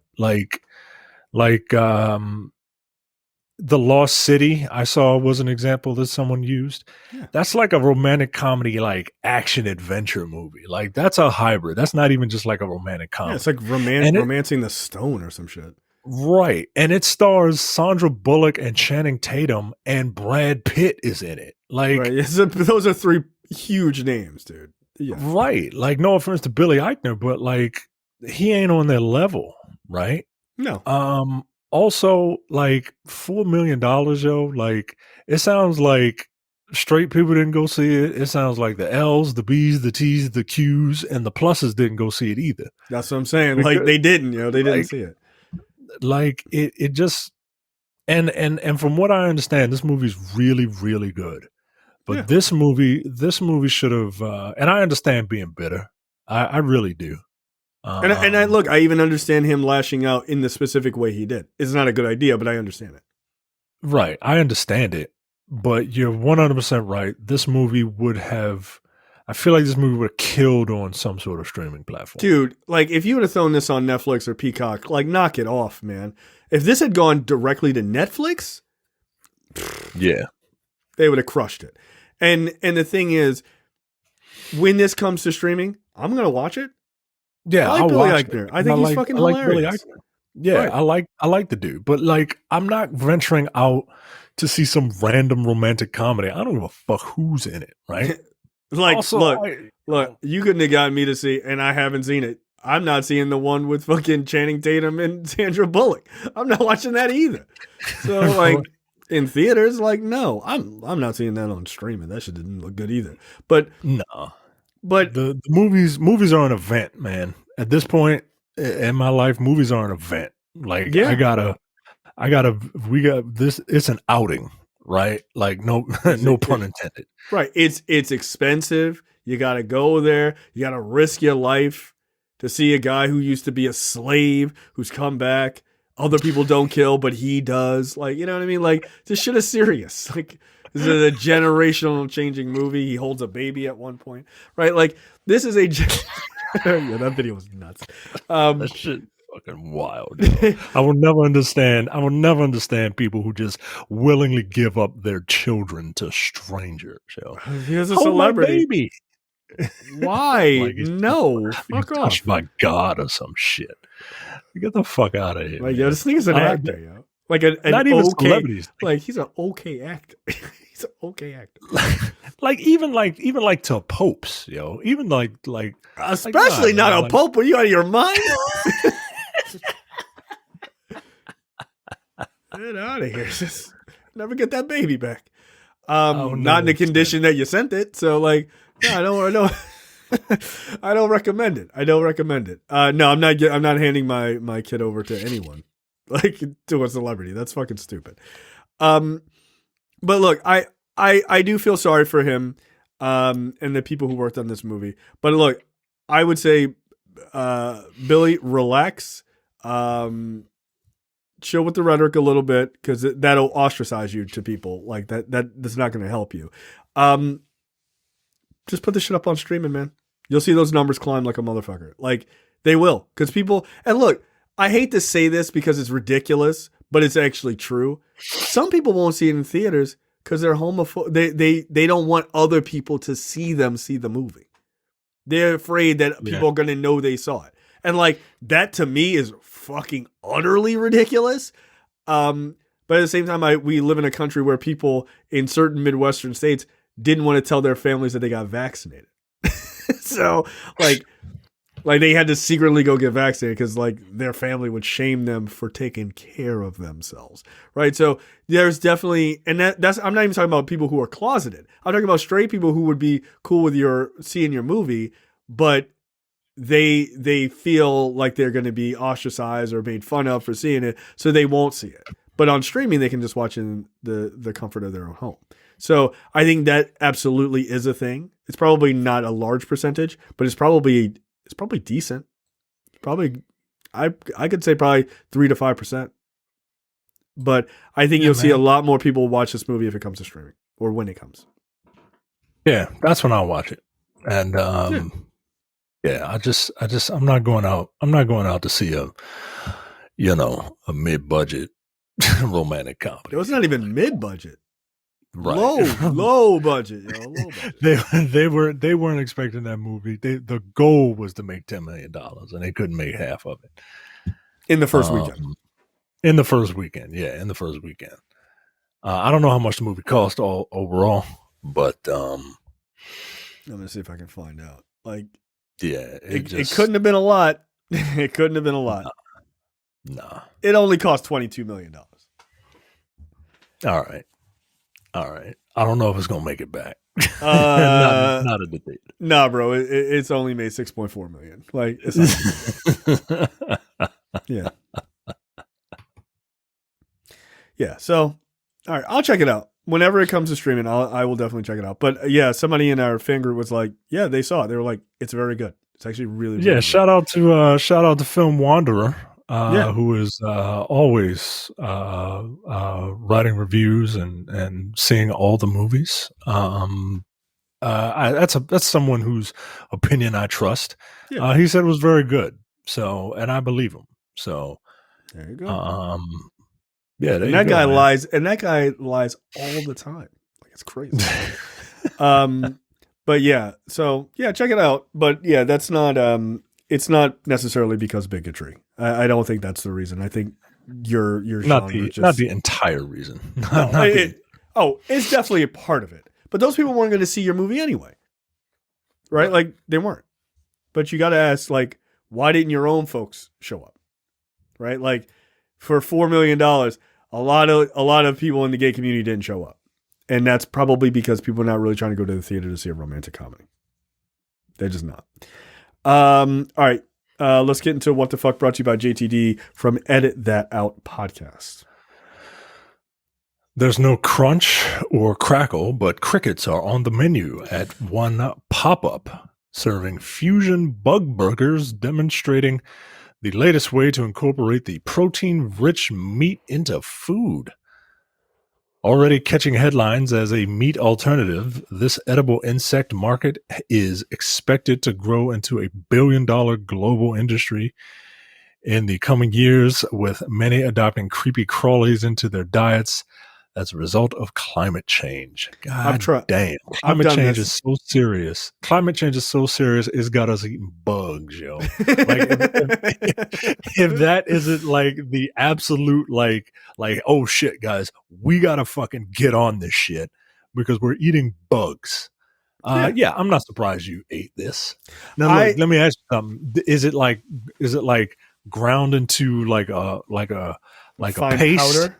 And then you like ground into like chunks of like meat and then like mashed into a patty. Or no, I've had there's a leg sticking out. No, that's disgusting. that's really fucking awful. No, I've had cricket protein powder. I tried that, and I tried just like, I think that's the only kind I tried. Did you use it with your deer antler spray? That stuff actually does work. That's like totally illegal in sports, right? Like they ban that shit. Like, well, Ray Lewis used it apparently, so probably. Yeah, I think it absolutely. Yeah, I think it fucks with your IGF-1 or some shit. Yeah, I tried the cricket protein because they were like, yeah, it's really bioavailable and blah blah blah. It's really a great protein source. I was like, all right, I'll try it. It was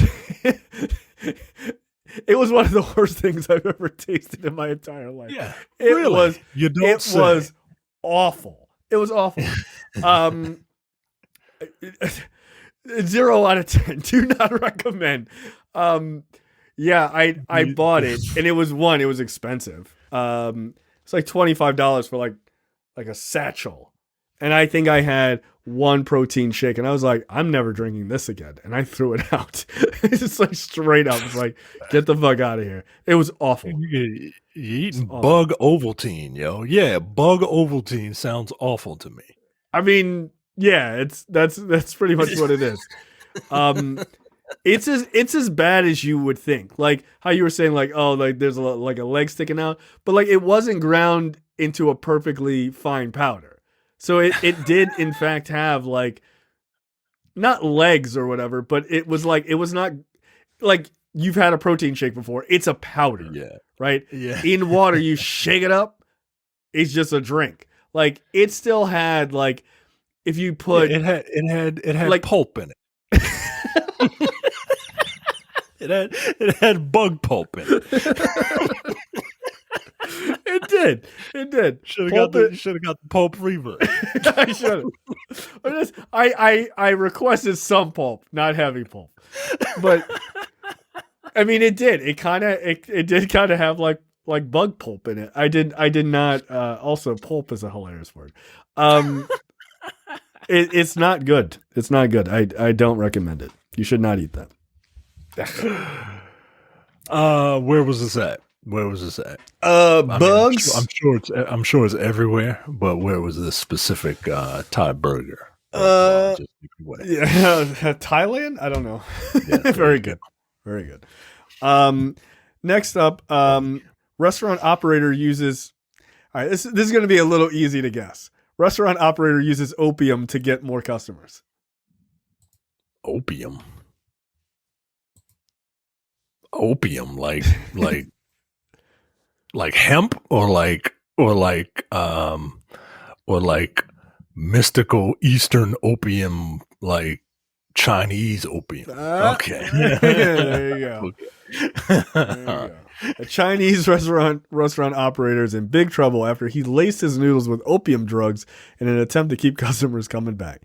Chinese based restaurant intended to get patrons addicted and increase his chances of them coming back for more. The restaurant's dirty trick was uncovered by mistake after someone who ate at his local restaurant tested positive for morphine, the active component in opium, during a police inspection. That's pretty funny. What an idiot. Oh, shit. That's funny. The shocked man says that he had not been willingly taking drugs and told investigators that the only thing he had ingested was that he couldn't vouch for was a bowl of noodles at a local restaurant. Damn. That's how police ended up making a surprise visit to the noodle shop in question, where they took a packet of snail powder, which tested positive for morphine. I don't know why snail powder. I guess maybe that's where he kept it. After making the initial findings, police handed the case over to blah, blah, blah, which subsequently visited the noodle restaurant again and discovered 76 grams of poppy seed powder. The owner of the establishment, a man named surname Yang, was arrested and later admitted that he had been using the powder as a secret ingredient to get customers addicted and coming back for more. That's genius. No, that's smart. Did you ever hear that story of Bobby Brown frying up chicken and crack? It's a true story. I believe it because that's what they put in hip hop chicken, right? That's what. Yeah, that's what they sprinkle. They sprinkle a little crack on it. Yeah, that's what all that white shit is. Look, shit is good. Look, that shit is banging. Yo, it is. I could go for some hip hop chicken. Right? I bet you could. I bet you could. Yeah, you guys probably don't have hip hop chicken where you're listening. It's a local chicken and fish franchise. Yeah, their fried chicken and fried fish is fucking dope. My mom asked me to go. My mom threw a big party once, like a big cookout, and she was like, "Go pick up some fish at hip hop," and I was like, do I need to call ahead? She was like, "Yeah, just get she said get 100 pieces of fish." I was like, "All right, let me call ahead." She was like, "You don't have to call ahead." I was like, "It's 100 pieces of fish. What the fuck you mean you don't have to call ahead?" She was like, "You don't." I go there. I was like, "Yo, let me get 120 pieces of fish." And they were like, "All right, bet 8 minutes." Because they have these huge fryers, dude. They just they just throw they throw fresh fish in there and they fry that shit up in 8 minutes. I had 120 pieces of chicken or of fish, and I didn't even have any because by the time I took it to my parents' house for their big party, that shit was gone. It was gone by the time I got in line to get fish. I was pissed. Their shit's good. Yeah, they don't fuck around, man. So don't put drugs in your food to sell it, or do, because apparently maybe it works. You just gotta. Yeah, that shit works. That's a lot of money to spend though. Like, oh, they're gonna put fentanyl in your Halloween candy. Like, no, they're not. Who's giving away their stash to a bunch of stupid kids? Like, this is expensive shit. Yeah, just put fucking razor blades in it. That's all. That's way cheap. Remember that was the thing. Remember that was a thing, right? Like, yeah, people still believe that. People still believe that. In apples. In apple. First of all, like, I'm not taking an apple for a fucking Halloween.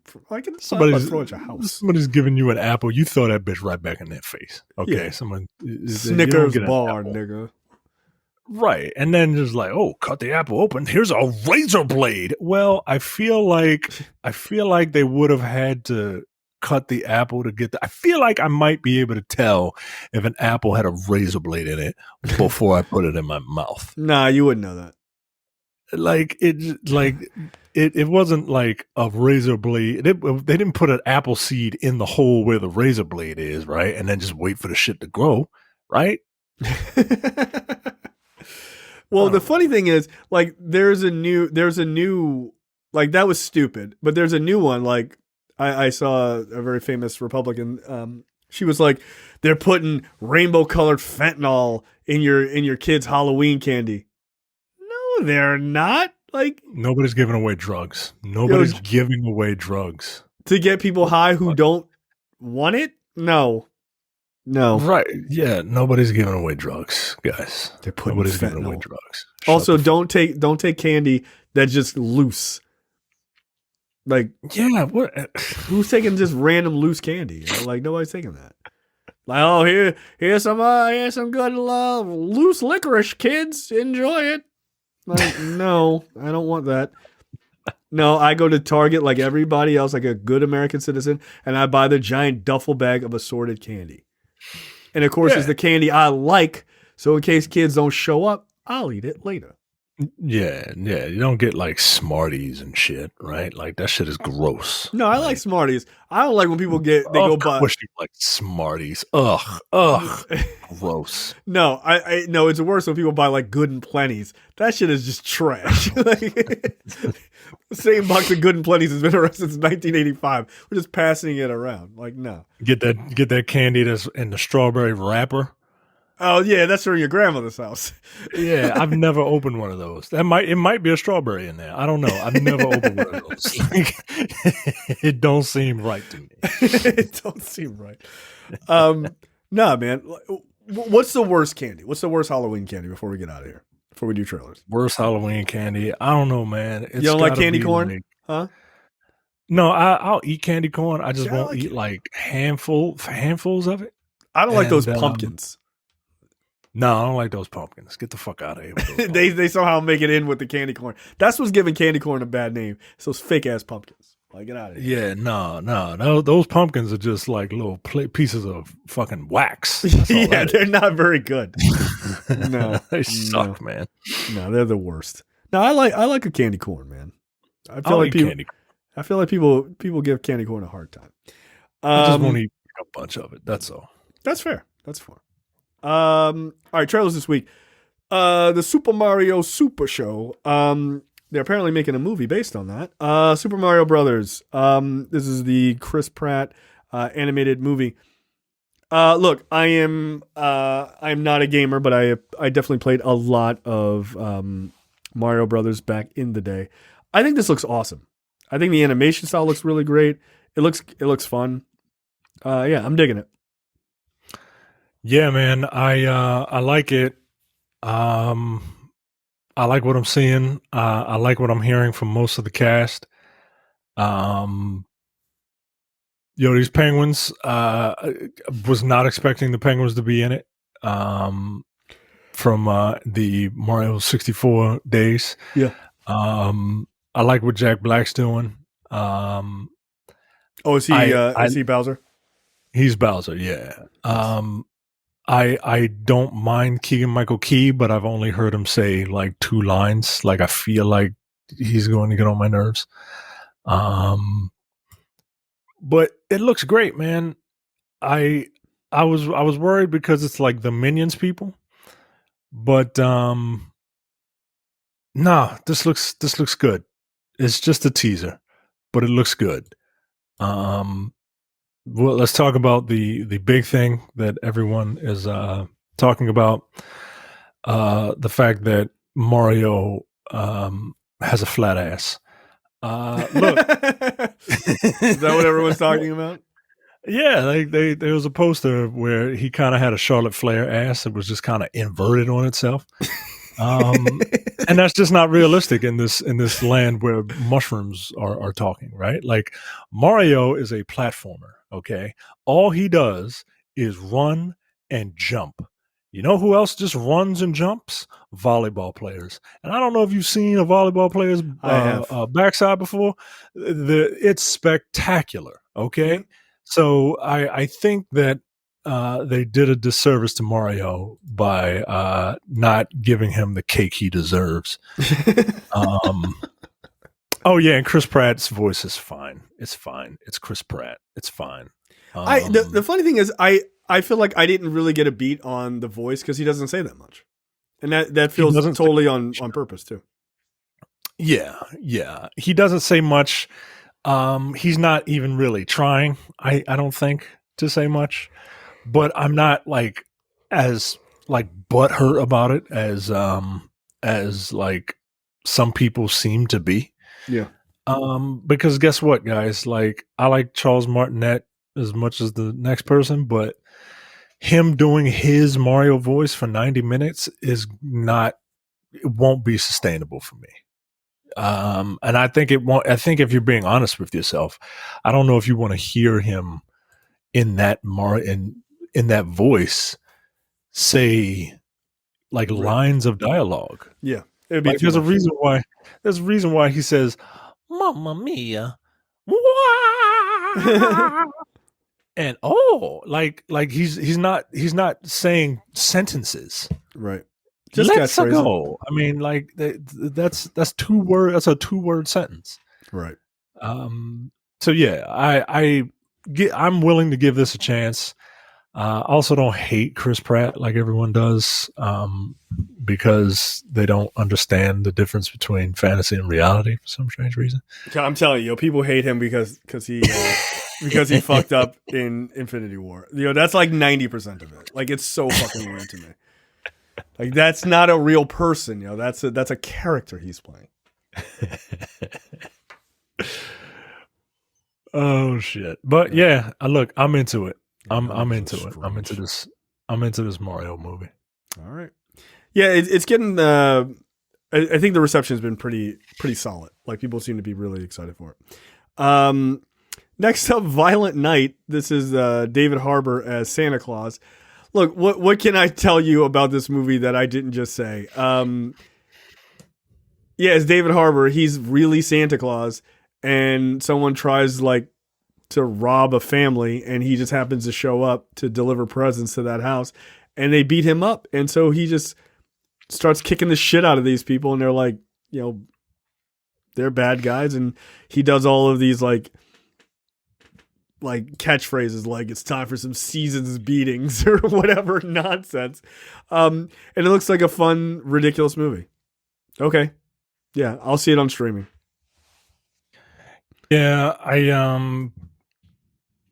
so a general rule for me is I tend to stay away from Christmas movies. I don't really care for them. They're fine, but like they all feel saccharine to me, right? Mm-hmm. Like just like fake. And I was about to just like blow this off because it was a Christmas movie and here's Hellboy as Santa Claus, and I'm just like, I don't know. But then I started watching it and I'm like, holy shit, like this is fucking violent as all hell and ridiculous. And oh shit, is he the real Santa Claus? It seems super silly. Good for a laugh. Maybe I'll check it out on streaming. Yep. Again, another movie I'm not venturing to the theater to go see. Yep. This like, is I'm just not. This is anti Santa Claus weirdos' fault. Like that they're not going to see this in theaters. This is atheists' fault. Atheists don't believe in Christmas, right? This is your fault. I do not. I don't. Next up, They Cloned Tyrone. This is starring John Boyega, Tiana Paris, and Jamie Foxx. This looks really interesting, actually. Like, kind of silly, kind of a fun blaxploitation style film about like the government actually cloning black people and sort of like black bagging them and stuff like that. I think it looks great. It looks like everybody is having a pretty good time fucking around with this. This movie looks very, very good. I need more black people in science fiction. I just do. Absolutely. We can do whatever we want, man. And I'm very much looking for. I've heard about this, and as soon as I heard the premise and heard that Tiana Paris was in it, I'm like, well, then, yeah, let's do this, right? Let's do this. And Jack Bauer's in it too, by the way. Jack Bauer, good old Jack Bauer. He's the villain.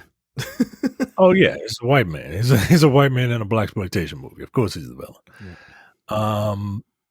Yeah. A series of eerie events thrusts an unlikely trio onto the trail of a nefarious government conspiracy in this pulpy mystery caper. Nefarious government conspiracy. I mean, I'm black. Of course, I'm gonna watch it, and I'm gonna believe all of it. Yeah, no, it's true. This is a documentary. This isn't so much just a narrative film. Yeah, I think this looks fun. It looks fun. It looks super fun. I'm very much looking forward to it. Yep.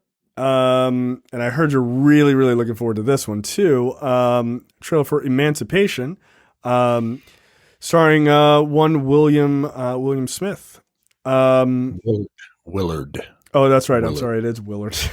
I'd go by Will too if I were him. Look, this is about a guy who basically he's a slave. You know, this is America. He was a slave. He was a slave. Born out of agony. So Will Smith plays a character who is a slave. This is like right on the cusp of the American Civil War, and he plans on escaping by basically running and joining the Northern Army, right? Him and a number of other slaves. Here's the thing. I don't care about this movie as much. And look, actually, this is directed by Antoine Fuqua. I think actually the trailer is quite well done. It's in black and white. It's got that one dude from 310 to Yuma, so he's going to be a real piece of shit in it. So I'm looking forward to that performance. Will Smith looks good in it, like all of that. But that's not really why we're here to talk about this movie. We're really here to talk about why would he do this move? Why would he have this movie in his back pocket and do what he did at the Oscars? This is stupid. Because even now people in the on the sort of Oscar committee is like, we don't give a fuck about this movie. Fuck him. Like, we're not even going to consider it. Yeah, again, it just it's just kind of baffling. And let's just stamp out the argument of like, well, he was protecting his woman and all that. Like, he wasn't protecting her from any type of danger. The guy didn't put his hands on Jada Pinkett. He made a just a terrible joke. And the joke, and when I say a terrible joke, I mean like it's a bad joke. It was bad. It just wasn't funny. It just wasn't funny. And Will Smith went overboard. He brought a knife. He brought a gun to a knife fight. He brought a gun to a shouting match. Right. And, like, dude, relax.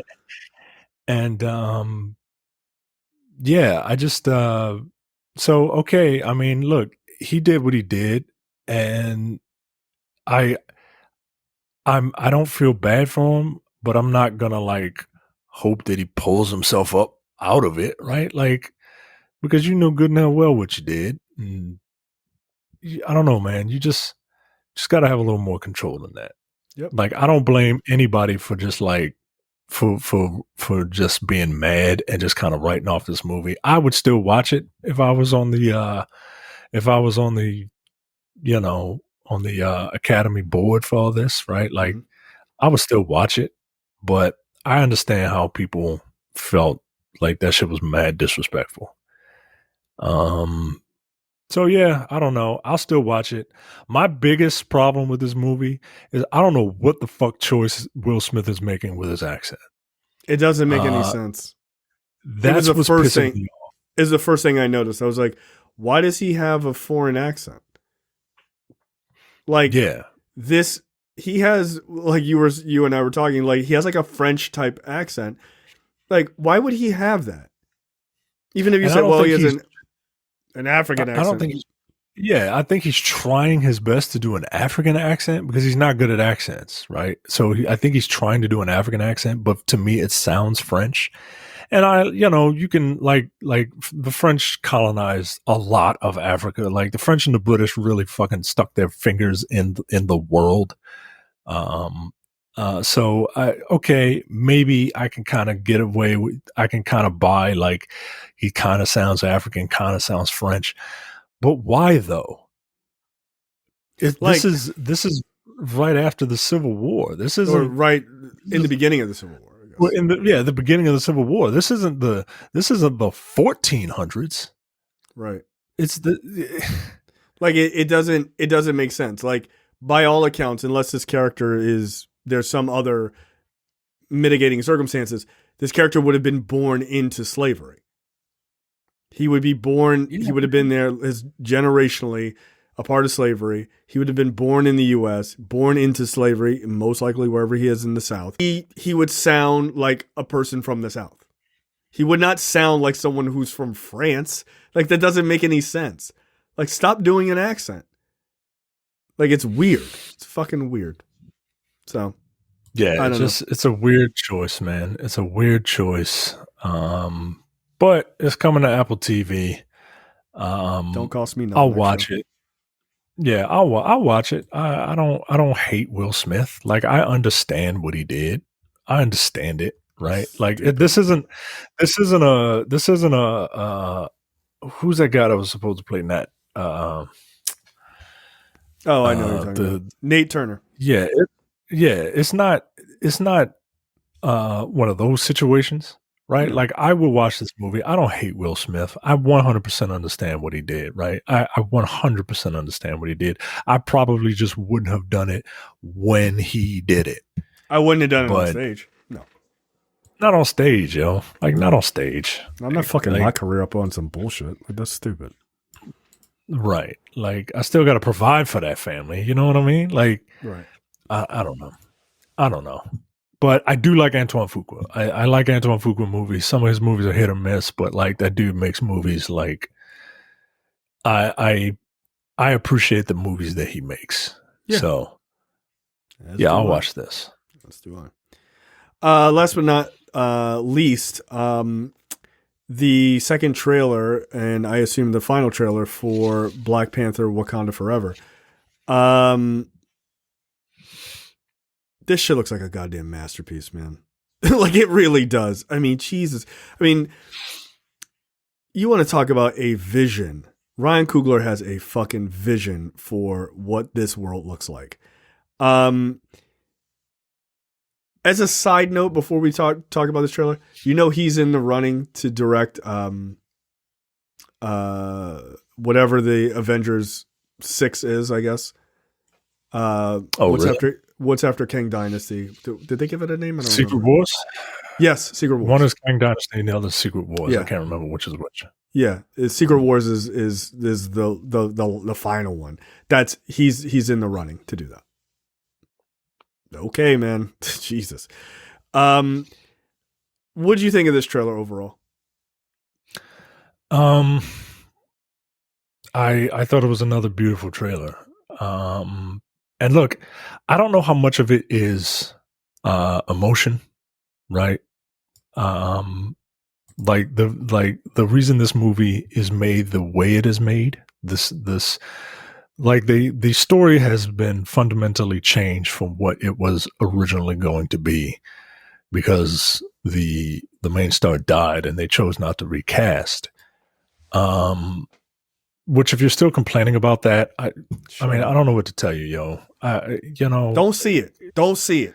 Yeah, don't go see it. If you're still complaining about it, just don't go see it. If you don't want to support this black woman being Black Panther, then just don't go see it.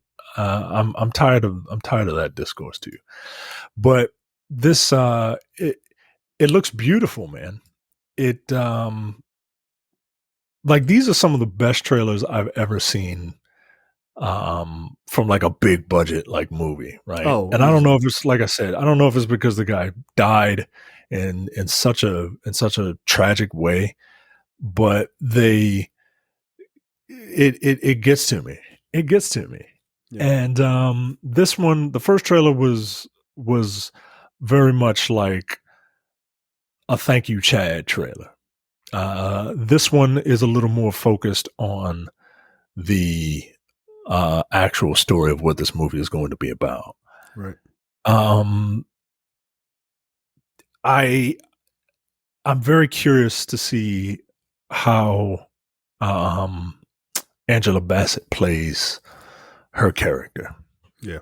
I'm because I have the feeling that she is going to be a little more ruthless, right? Like, yeah, I think so.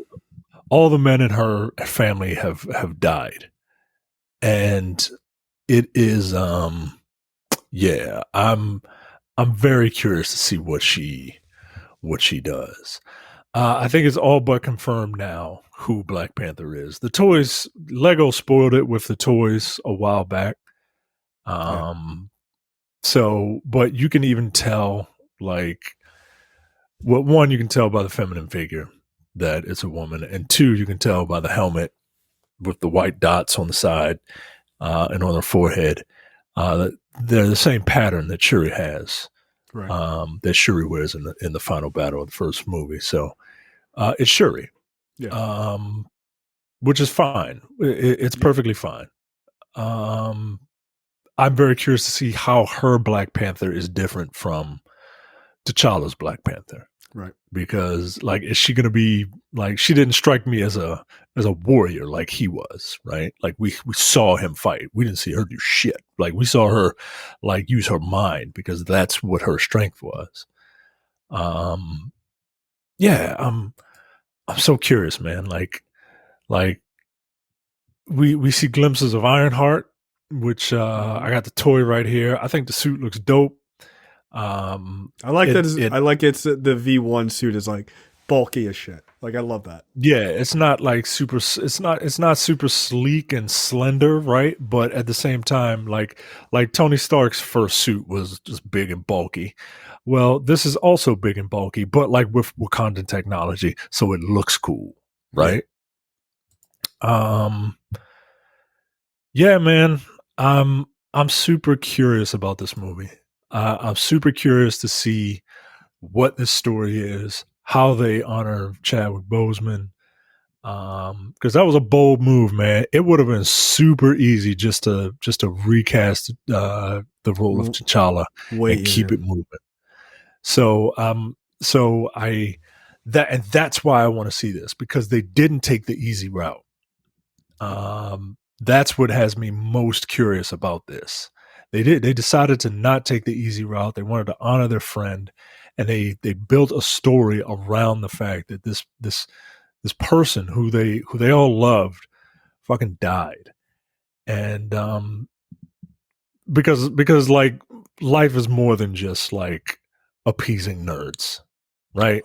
Life is more than just appeasing like black dudes who want to see themselves be superheroes, even though like all that discourse, I mean, you better keep this fucking same energy about black superheroes when that fourth Black Panther, when that fourth Captain America movie comes out. You better. That movie better make a bajillion dollars the way people are acting about T'Challa being miscast and, oh, well, why can't a black man be a superhero? Well, here comes Captain America 4. You better support that shit. Yep. They won't. Because they're full of shit, man. No, it's about themselves. It has everything to do with themselves. It has nothing to do with Chadwick Boseman. That's why they were asking to recast the character or who's going to play him the second he died. They didn't give a fuck about that actor, dude. You didn't care about him. They didn't care about him. That's why, look, we decided quite literally, like, we were not going to talk about recasting anything for a while in reference to that. We just weren't going to talk about it because it was it's a trashy thing to do. The guy's life was more than just a fucking Marvel movie.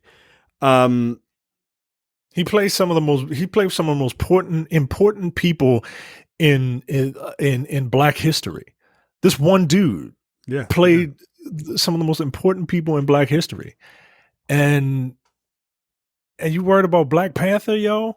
Something that y'all weren't even fans of before 2018? Right. Something you ain't even know about before 2018? Yeah. Like, all right, yo. All right. It's very silly. That shit's very silly. Yeah. Shit's very silly to me. Yeah, look, I think it looks really great. I think Namor looks awesome. I think Namor looks dope, man. Look, they went all in with the wings, dude. Like again, like it's a silly look, but it works. Like, I think it looks dope. He is a mutant, and it is. I don't know if that has any implications for anything for the future, but I think it's confirmed that he is a mutant. Yeah, man. I'm looking forward to this. I'm looking forward to this war between these two. Yeah. It's something that's happened in the comics for quite a while. Yeah, man, I'm looking forward to it. I also, can we talk about like Winston Duke's character, M'Baku? Like, I'm so happy with the choice that they made in the original Black Panther to not have him be man-ape, right? Like, to not have him be, he was an antagonist, but not like he was like a rival, but not like a villain. Yeah. You know what I mean? I'm so happy about that, man. Like, because it's not just like, yo, we can't have a black man in a big white gorilla outfit. You know, no, like, that's too much. It's too much. That shit is ridiculous. Like I get it from a religious perspective because like his tribe, believes in Hanuman. Like, I get all that. Nah, yo, like you just can't. You just can't. No, we can't do that. You can't do it. But I love the fact that like he's not an antagonist, man. Like we came together. You know what I'm saying? Yeah. Like, yeah. And like, look, the trailer works on a lot of levels. Like, I like the line that I think it's Namor delivers. Like, only a truly flawed man can be, a leader or something to that extent. Only someone truly broken can be. Yeah, I think that's a great line, right? And I'm sure that will come back to be thrown in his face later on in the movie. It's nice, again, like you said, it's nice to see M'Baku like with an even bigger role. Look, that scene at the end where they show like all of this like loud shit's going on, like there's so much happening. And you get that one moment of the queen being like, show them who we are. And you get that fucking drop with the new Black Panther and it hits the ground totally silent. It's such a fucking genius way to shoot that scene. And you see the kinetic energy hit the suit coming up, like, but completely silent. That to me was like, they know how to cut a trailer so fucking well, man. They're so good at this. Like, because it's just like, whatever you think, if you take away all of the like rhetoric and all the bullshit of like, but I wanted this and I wanted that, and I, like, this is not what I wanted. But that moment, like, because that moment, like, it's not just like, it doesn't just end on that beat. Like, that's the very cool part of it. But that moment is like the start of that crescendo is you see Namor flying, like moving around. So it's like, oh shit, that's like a fucking great action sequence. You immediately see Ironheart and she's like, let's go. And she fucking takes off, right? You see like Okoye fighting another, like, one of Namor's people also with a spear, right? Like, so that shit's going to be a fucking dope ass battle. All of that's going on. Like, You got M'Baku, all that, and then like as everything is like fucking at a fever pitch, you get this moment of like, and there is your fucking hero, boom, and it's like everything that you thought about this movie, what it could be, what it wasn't going to be, is completely silenced. You're like, that's right, fucking Black Panther is back. Like whoever it is in the suit, it doesn't matter because that shit is fucking awesome. It's a perfect moment. God damn it, they did such a good job with this trailer, dude. Yeah, it's awesome. So good. I don't know what company they're using to cut these trailers specifically, but like, yo, why don't you just hire them for all your movies, yo? Like, this is fucking. They know what the fuck they're doing. Yeah, man, they really do, man. They really do. But it also helps that this movie looks excellent, right? Like, it just does. And the tone is very serious. But yeah, that whole last like 25 seconds, or 30 seconds is just dope as fuck, man. Like it's just really, really dope. Everybody is just like at a fever pitch. I love it. But yeah, whatever you think of like what this movie should have been as far as that casting or whatever, you just got to appreciate like, yo, black people are doing it for themselves in this movie. And the shit looks damn good. Like if nothing else, it just looks damn good. So I'm excited, man. I'm super excited. Can't wait. Yeah. Can't wait. Yeah, really. I can't wait. Yeah. November 11th can't get here fast enough for me. All right. Any other parting words before we get out of here? Yes. I want everyone to go to what is it? latepastmusic.bandcamp.com/album/so happy for you, or you can just Google Late Past Music Bandcamp So Happy for You. Listener of the show, another person named Jay Bishop. I don't know what it is about people named Jay, but you know, they just gravitate toward me and idolize me and think I'm just awesome. Yeah, that's not true. He has a new album coming out, and you can pre-order it at latepastmusic.bandcamp.com and search for So Happy for You. Now, I know what you're saying, like, yo, why are you shilling like this? What's the deal? Well, he didn't ask me to do this, but he did ask me to maybe lend my dulcet tones to gross tracks on his new album. So I would appreciate it if you Google Late Past Music Bandcamp So Happy for You and pre-order that new album. I'm boycotting this. Where do I give this 0 stars? How do I give a thumbs down just for this alone? Gross. No, that's cool. That's cool. This is how you make your $1 million right here. This is it. Yeah. Well, you know, all it takes is one. If enough of you buy this album and share it with your friends and then get them to buy it, they can hear some wonderful music, and then at the end of track 4, you can be like, hey, wait a minute, who's that handsome sounding man? Yeah, just handsome sounding. Absolutely. I would just like to point out that Cam thought that something I said, he thought it was you. So basically, we both sound exactly the same. So I could also, you could have just called me. I would have done it for half. See? I saw that, which was funny to me. It's ridiculous. But then he said, he made up for it when he said, yeah, Micah sounds like he's from Baltimore and you sound like you from PG. No, I didn't like that. That shit is offensive. No, I didn't find that funny at all. Incidentally.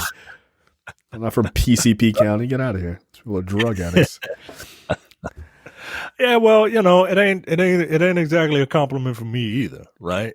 earn, and earn, right? That's true. That's true. You know what? He's not wrong. You know what? Cam, I forgive you. That's actually accurate. All right, so go check out that new music with Micah apparently on a track. You'll have to send me the link for that because I definitely want to hear the ridiculousness of you. Ugh, please stop. Good Lord. All right, that's it for us. We will see you guys next week. See ya. Bye.